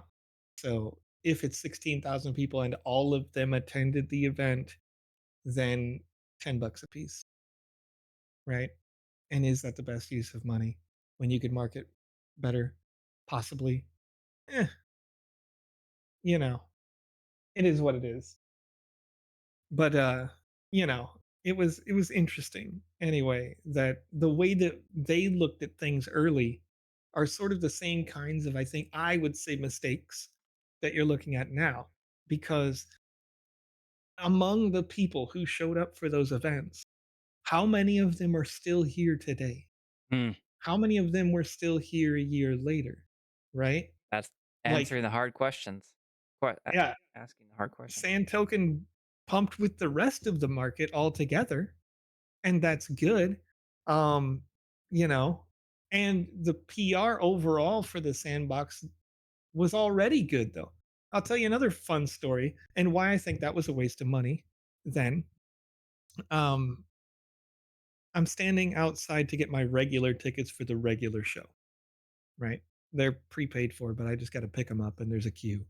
And this lady walking by with a dude, and he's got a big ass camera, and she's got a microphone, and she goes, "We're just interviewing people in line." And I'm standing there in a suit, so she pauses on me, and she goes, "Hey, what are you? Who are you? Where are you from? What are you here with?" And I said, "Oh, my name's Joseph. I'm here with the Sandbox Game." And I go, "Do you know what that is?" And she stops the interview, and she goes, "Everybody knows what that is." And I'm like, "And we spent $150,000 on an event here when everybody already knows what it is before we even start it? Like, are we wasting money? Probably." You know what I mean? And I think that's again, that lends to the way that we should be voting when we think about things in the DAO. We should be thinking about things that boost the infrastructure of the ecosystem. We should be thinking about ways that devs can make more money so that the devs do the marketing for us, right? And not spend the money from the DAO that could be better served on fundamental functions. Because the people who pay attention to the DAO, the people who vote on the DAO, um, this is not disparaging because it's me. We're nerds. We care about the ecosystem, right? Yeah. We care Yeah. about the fundamental, we care about the tools that are necessary to make this place work. And if we care about that, then we can let somebody else spend the marketing dollars to go to events and say, built on the sandbox game, because they'll do it automatically. Anyway. Okay. Okay. So that brings us to the ultimate question. Hmm. Oh no, I'm having difficulties. Give me 1 second. All right, there we go. Should people who get money from the DAO be allowed to answer to the sandbox instead of the DAO community? Oh gosh. What do you think? I happen to believe that the person who signed my check is the person I'm answering to, right? I think if the people are voting for my measures, then I'm answering to the people. Because if I fail, I don't fail someone who's inside the sandbox game. I failed the community. And if I succeed, I'm succeeding to the plan the community wanted. And so, for better or worse, sometimes the community is going to make poor decisions with the money. But if the community is engaged and educated, it will learn that that was a poor decision. And then we won't do that again. And, as you said, with the sandbox sort of literally giving this Kickstarter level money, it's an opportunity for the community to learn. But if we don't have someone who can educate this community, then we're going to end up throwing a lot of money in a fire, exactly like the Ape DAO did and is still doing, until people get passionate, educated, and engaged. So, short answer, no, I don't believe that TSB should be able to tell the DAO what to do. But that's because I care about what the letter D in DAO stands for. Yeah, yeah. Yes.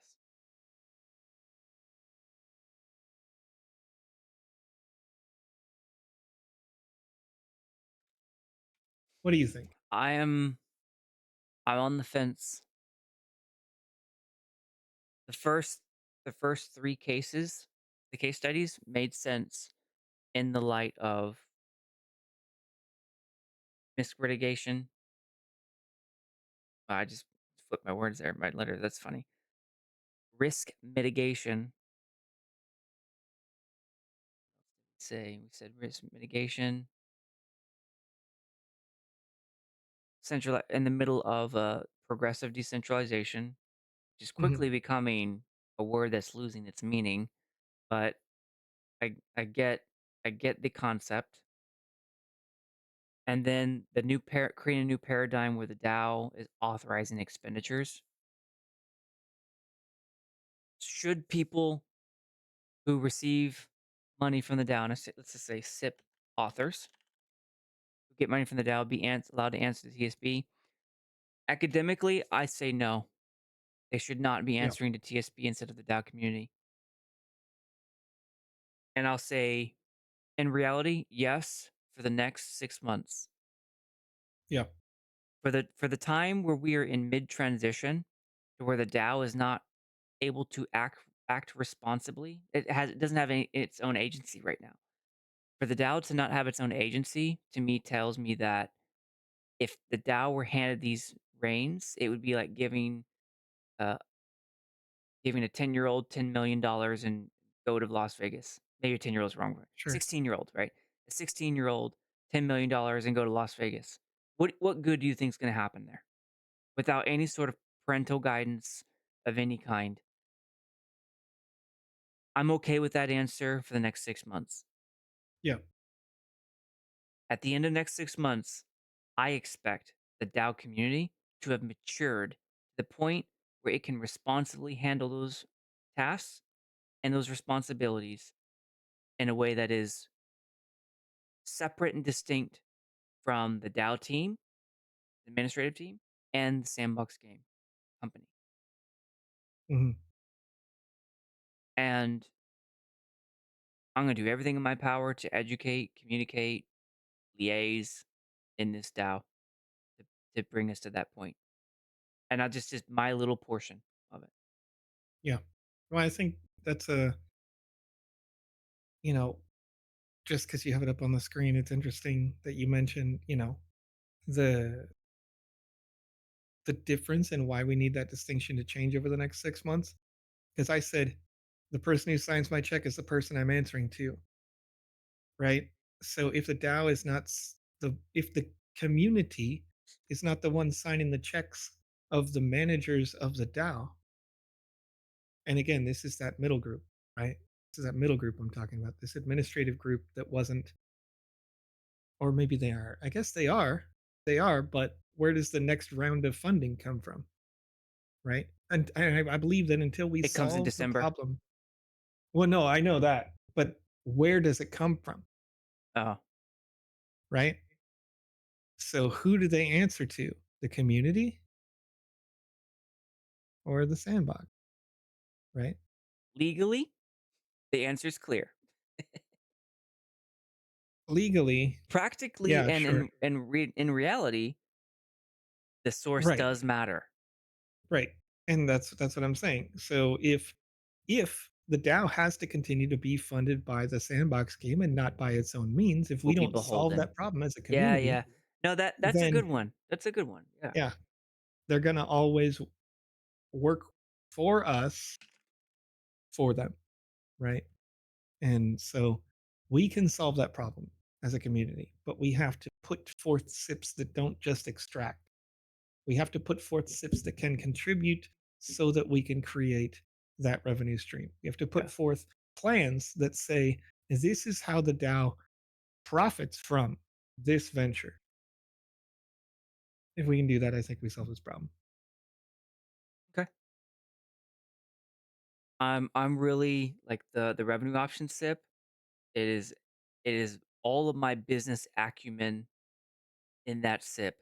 I've got professional teams on standby, partnerships with Open Campus, and all sorts of stuff where I'm bringing in every expert I can think of that will be value added to producing a realistic plan for the DAO to start consistent income so that we are Yeah. solvent. I will put all my professional energies into that. And there's a lot of other people who are good at this who can make that happen. But it's not closed off. So if anyone believes that they can be that person as well, when it goes to public comment, I want to hear it. The team isn't set in stone. It's just I know who I want if there were no one else presents themselves. One of them is, one of the top consulting firms in the world, just because of contacts through professional life that I've made. So that we have to be solvent. If we are not solvent, just take a look at some of the other DAOs, and we will be them if we don't establish a a good way forward right now. Yeah. That's my opinion, anyways. Just me. All right, man. I think we answered that one. Okay. I didn't see any community questions that we We had haven't that already one. answered. We did answer a couple Yeah, along the maybe way. we did we answer that one? Let me check real quick. Which one? One from Don's son Oh, Donson? Yeah. way earlier Yeah, yeah. saying, I "I think we wonder how did. many tedious You business you answered it functions almost right maintenance." away. Oh, okay. Yeah, it was. I wonder. Oops. Dang it. That was a wrong pin. Oh, there we go. Yeah, yeah. Shoot. Where did? Dang it, I had it No, up. you I pinned got it. this nice That's little. correct. I got this nice little pin button now that shows on the screen. There we go. Donson wonders how many tedious business functions, which may just end up as a SIP, um, uh, but wouldn't generate enough interest to generate votes one way or the other, but are nevertheless critical. And then the second one was, I wonder what rate of SIPs die in the first review versus special counsel first makes it to vote. Is that data available? Kind of. Cyril posts the SIPs each week. He hasn't for the past week or two, but he normally posts a backlog of SIPs. You can see which ones drop off, and like Kiril's, the creator first, you saw how that one dropped off, and then later on, it became known that dropped off because of the negative receipt review. So you can track it that way, but it has to be done manually, like in the same way I'm tracking the checkbook manually. Mhm. Do you have any more insight into that, or any other different answer, Joseph? Not for the way that SIPs die in first review, but I would definitely say that in terms of things that you think are small operations needs, when you are drafting a SIP, it is your entire job as a SIP proposer to draw out the urgency of why this exists. And again, if the community is just generally engaged anyway, then it doesn't really matter how small you think it is, as long as you recognize it as an issue and then you've got people recognizing it as an issue. You just, if the discussion board section says, yeah, this is a problem we need to fix, it may seem small, but small SIPs are good. Small SIPs should be passed. And I think small SIPs can be passed.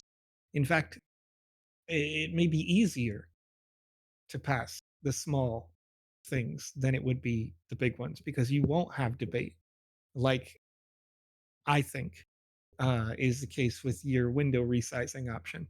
If that was proposed, I think people would go, "Yeah, I'd love to not be full screen anymore." You know, That's the feedback it's getting right now in the forums. it's really simple. It's not that complicated. Because for me, if I'm working on one monitor, if I'm working on a laptop, right?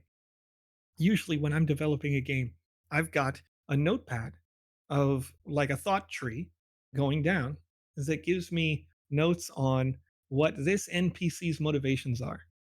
And it doesn't actually, like, I don't write out what I'm writing in their narrative, but I'm writing what their motivations are and having the conversation be fluid as I'm writing the narrative. So I can go, that character won't do that because they're afraid of cats, right? Like it's just not going to happen when we get into they possibly going into the jungle or something like just coming up with this off the top of my head. But if I had the ability to not have this thing be full screen, then I could actually have my notepad on the right instead of having to print out a piece of paper Yeah, of my yeah, note. yeah, yeah. You know, it's For me, so it's the assets simple in the and other it's windows be next to Vox Edit. Like they're yeah, yes, it's the same thing. Yeah, with Vox Edit, right? Like if you had finalized an asset and you just wanted to make sure you had consistent art design, you're going to probably have that another one in theme on the right while Right. you've got your I'm working on this over here. And you could be working on it and go, okay, I forgot to save the color palette. Something so simple, right? You just go like, okay, I'm looking at that. I'm looking at this. That is the same. Yeah. Great. Yeah, and with Magic Palette about to come out, because it uses Magic of Voxel or Vox Edit, it Mhm. is a big enabler. You're gonna need that even more now. Yeah. Two different services need to run together. Yeah. Yeah. Yeah. No, makes sense. I did have an open topic if we wanted to get to it, which was actually the DAO's involvement in the sandbox. Seb mentioned twice, one at Mia Bell's AMA a few weeks ago and one at the Fireside Chat in NSC Lisbon back in May, I think it was, that his goal was for all decisions that they're making internally in the Sandbox Game Company will be progressively Mhm. handed over to the community to decide. And that's where Cyril started Sure. talking about progressive decentralization. How Yeah. realistic do you think that that really is? And I say realistic, as Um, in, so Seb, I thought when we interviewed, and he said that to me, I told him that that's a bold goal, but I'm behind it. The logistics of it, as I think through the mechanics of, yeah. what do you think? Okay. Well, um, I'm gonna change my battery so I won't be able to hear you for a second here. But I'll give you my best. Boy, how do I answer this without like the most pragmatic answer is the correct one here. Okay, Um, of course it's going to get progressively decentralized. They're running out of money, right? he said they were cash solvent. They are cash solvent. Absolutely, they've got $20 million funding round from Animoca on top of the sand that has not yet been distributed. 40% of which goes to operations, right? So yes, they're absolutely cash solvent, but until again the fundamental is fixed that they're getting sales in the marketplace, their operations are not a net positive. They're cash solvent, but they're losing money hand over fist, right? Like they're spending whatever it is at peak. I think it was $8 million a year. Maybe that's what it is now. I can't. I haven't done the math.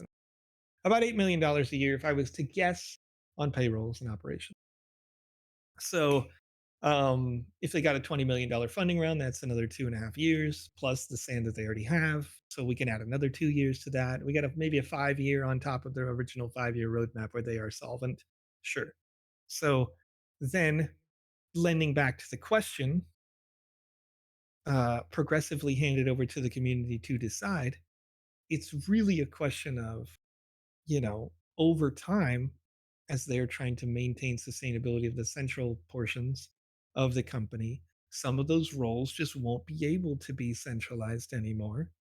And so they'll come to a point where they're satisfied with Vox Edit and they'll kill all the positions of Vox Edit and they will change Vox Edit to be open source software. That means there's no devs in house anymore. That's not an expense that they have. They'll come to a point where the game maker software is sufficient in their opinion and it will become open source software and all of those staff members get fired. They'll come to a point where, again, as I mentioned earlier, it'll really just come down to the only critical operations people are going to be the absolute, like just Seb, basically, um, and then people who operate the infrastructure of the platform that he doesn't understand. So you'll need a few people, maybe in PRs, marketings, whatever. You're going to need a few people to be able to manage the dashboard, which is what they call the website. Um, So skeleton crew. you'll need a, yeah, I mean, yeah, but that's not a negative thing per se. It's when you talk about, again, I've mentioned it 100 times, sufficient decentralization. Sufficient decentralization is targeting having almost no one centralized. It's targeting firing everyone, right? Basically, it's not. That seems rude and wrong and bad, and it sounds terrible. I'll tell you, it sounds awful. But when people say we should be making the decisions about the sandbox, you're saying, great. So the person who's employed right now to make those decisions is wrong and they should be fired so that you can make the decisions in the community because it can't be both, right? You can't have what you're talking about with these SIPs. You can't have somebody screening the SIPs and also have it be sufficiently decentralized. So if you make it sufficiently decentralized, you fire the guy screening the SIPs. Got it. But we don't want to think about it like that as a community per se. But that's essentially what is being said here. Again, the original plan was to do that. The original plan was after 5 years, we would have had the sandbox on mobile, we would have had the sandbox on desktop, we would have had I the see. sandbox on consoles, and then it would have been open source software. So that means nobody has to work on it anymore. They would have done their job with these 5 years and this money, and then they would have left. That was the plan the whole time. Hmm. So that this is kind of fulfilling the plan in a roundabout way, taking into account all the delays and challenges that have been. Yeah, like let's assume that their extra funding round helps them fulfill the intentions of what was a 5 year roadmap, and now they've added another 5 years. Well, the funding source wasn't the people; it wasn't you and I. We didn't hand them cash per se.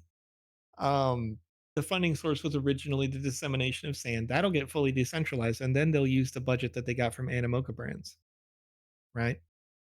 They'll have sold all the sand and they'll use the funding from Animoca brands, that US dollars cash, to continue to operate. And Hmm. again, the critical mass that is the sandbox is getting to a point of balance where they're making enough revenue off of the marketplace sales to offset the staff that they have. And a measure of success would be to not have to terminate anyone. But the only way that's possible is getting that 300 million plus that I've mentioned a couple of times, right? Got In it. total sales, because otherwise they have to fire people. However, as a measure of success, that's only a measure of centralized success, Got right? it. Because they can Yeah. keep the centralized infrastructure, and it's a hindrance against decentralization. So the community, you know, the community basically has to pick a lane, right? Because I think a lot of people are going to say they want to see it decentralized, of course, yes, but they don't want to see forks in development, right? It's unhealthy for there to be five different versions of the game maker, and it's impossible to support five different versions of the game maker via the client unless you make five different versions of the client. And where are you going to publish those games? It can't be on sandbox.game if you make games in game client version 7, you know? You have to have a community that's decentralized, working together on a central plan in order for this place to continue to grow and succeed, even if there's no sandbox game. Okay. Anyway, it's complex, right? This is That the is convergence that we've complex. been talking about the whole time. No, you look at it from more of a technical game side standpoint. I look at it from the business end. How does a DAO run a for-profit company with a board? Like how does it fulfill the presidency and the treasurer and all the sorts of things we know now, or we're starting to know now, how a DAO gets sued. That's been happening. Yeah. It gets Well, sued okay. as a person. There's an answer. Uh, and it's interesting. The way that the infrastructure is built right now is actually mostly like a nonprofit company. Yeah. I Um, read all his bylaws and everything. yeah, but it's if you're operating as a nonprofit, there is still a profit line. You look to break even, right? And break even includes expense of the people who work there. So you're making profit in that you're able to pay the wages of the people up to whatever it is, $250,000 a year per person. So the company again, yeah, it could make profit, but really it shouldn't look to make profit. More so, look to pay payrolls and you know have a balance sheet of 365-day revolving balance. Really. That would be the Yes, measure but of not success. Then you not could the use the extra sandbox. money. If we end up assuming all the sandbox's responsibilities, we'll be effectively running a for-profit company. Yeah, right. But that's okay.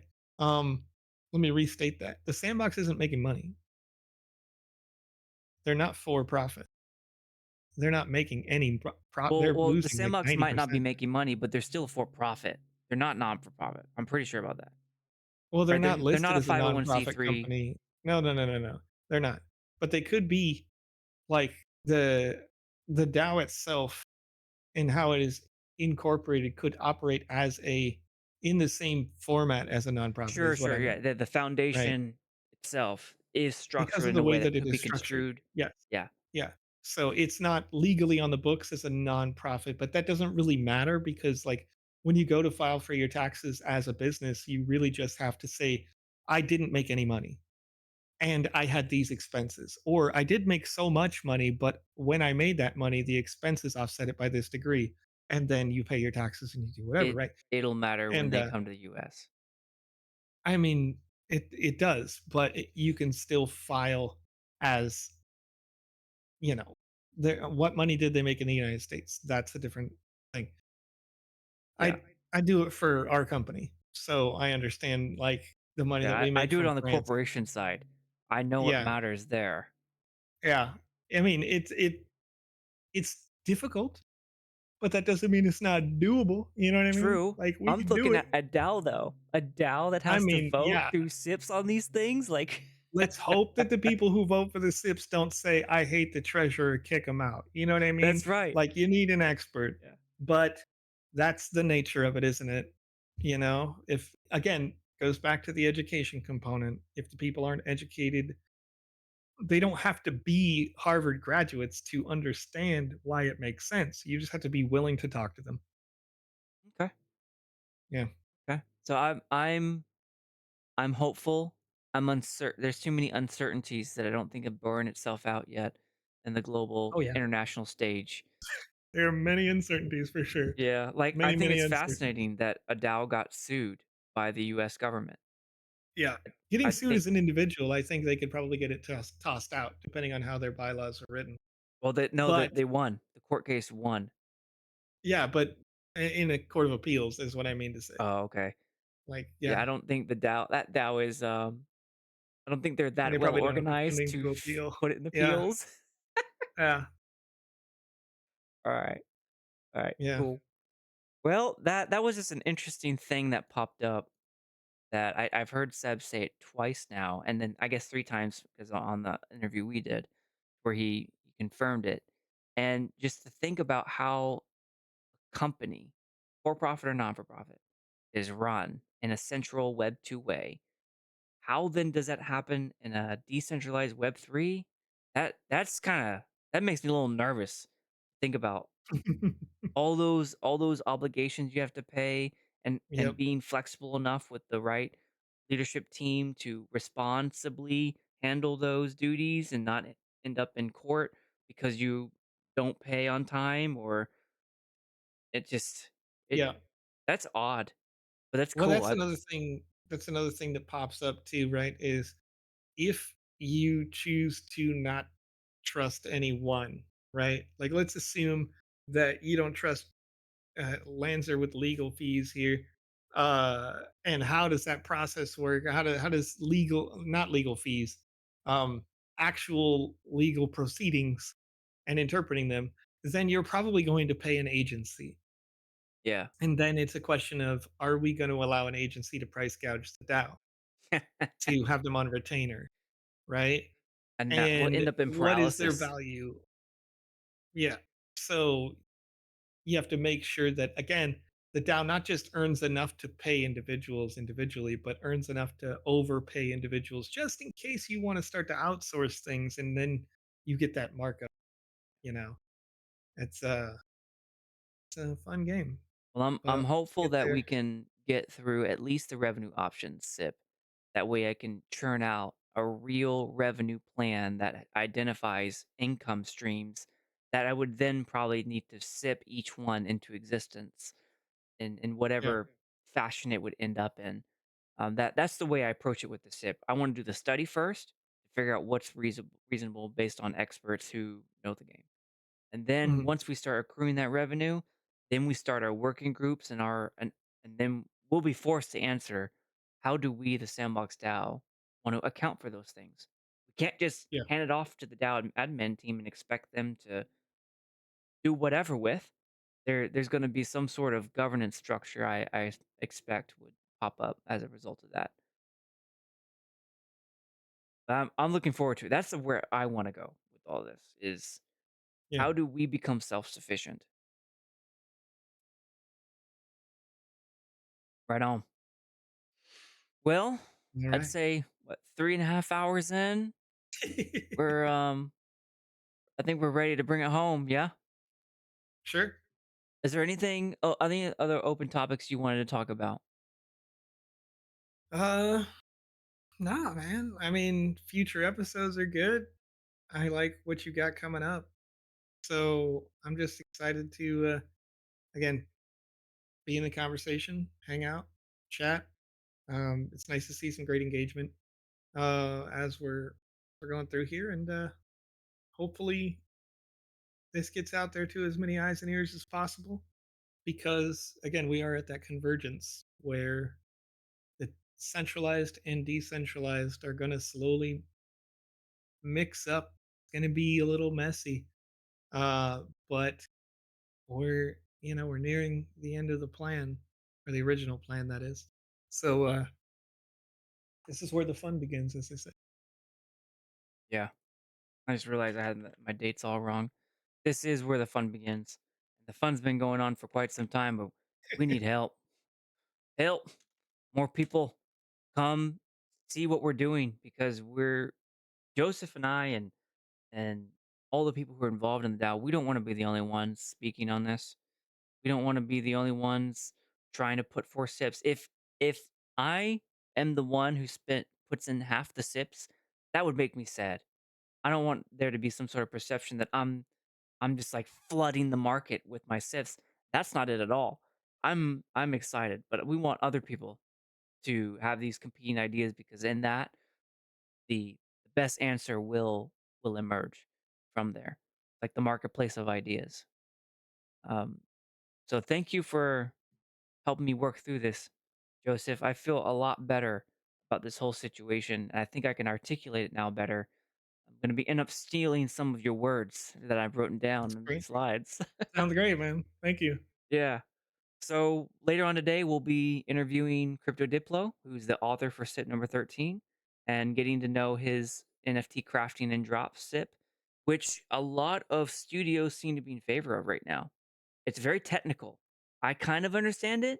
Like you basically get to airdrop NFTs from the game into people's wallets and then crafting NFTs. So like if you put in wood or whatever, and then it will craft an NFT into your wallet from the game's actions. I think that's where he wanted to go with that, and Pepe came right out and said, "Absolutely do this." I think I saw Touche as well. Like there seemed to Yeah. be some immediate positive feedback. So I need to understand a little better just by asking questions, so a layperson, someone who's not technically savvy, can understand what's being asked because it seems important and significant to the creator community. So that'll happen later today, and then some other stuff happening coming up with City DAO and see if I can't get ApeCoin DAO scheduled here in the next week or two. Thank you so Cool. much, man. It was good. It was Yeah, good no being with problem. you. Anytime. So for Sandbox Spaces, if you want to get in the conversation like us, like we're doing right now, the there are a few different ways you can do it. Sandbox has on the Discord a DAO discussion subchannel. The Sandbox DAO itself has its own forums dedicated to the DAO. On Twitter or X, there is hashtag SandFam, hashtag SandboxDAO, hashtag the Sandbox Game, and also follow the tweets coming out of the Sandbox DAO. You'll see myself and a lot of other people in those Twitter threads talking back and forth. And then during the week on Mondays, Mochaverse Hall, Mondays at 9 p.m. Eastern or 10 a.m. Korean Standard. That's Mochaverse, Sandbox, Forbes, and ApeCoin. And then there's Bulls on the Block on Saturday, which is 10 a.m. Eastern or 2 a.m. Korean Standard. That is ApeCoin DAO and Sandbox. And then Coffee with Captain, Monday through Friday. They mostly talk just ApeCoin DAO, but if you show up as a Sandbox person, you can always propose an agenda item to be discussed, and the host will talk about that. Whale members. So one of the largest landowners in the game is the Whale, whale.me. They do natively digital every Tuesday. They will also talk about Sandbox. And then SandFam Cafe, which is hosted by Bruno, otherwise known as Pickaxe Master. He hosts monthly podcasts and interviews. I think, weren't you on one not long ago, Joseph?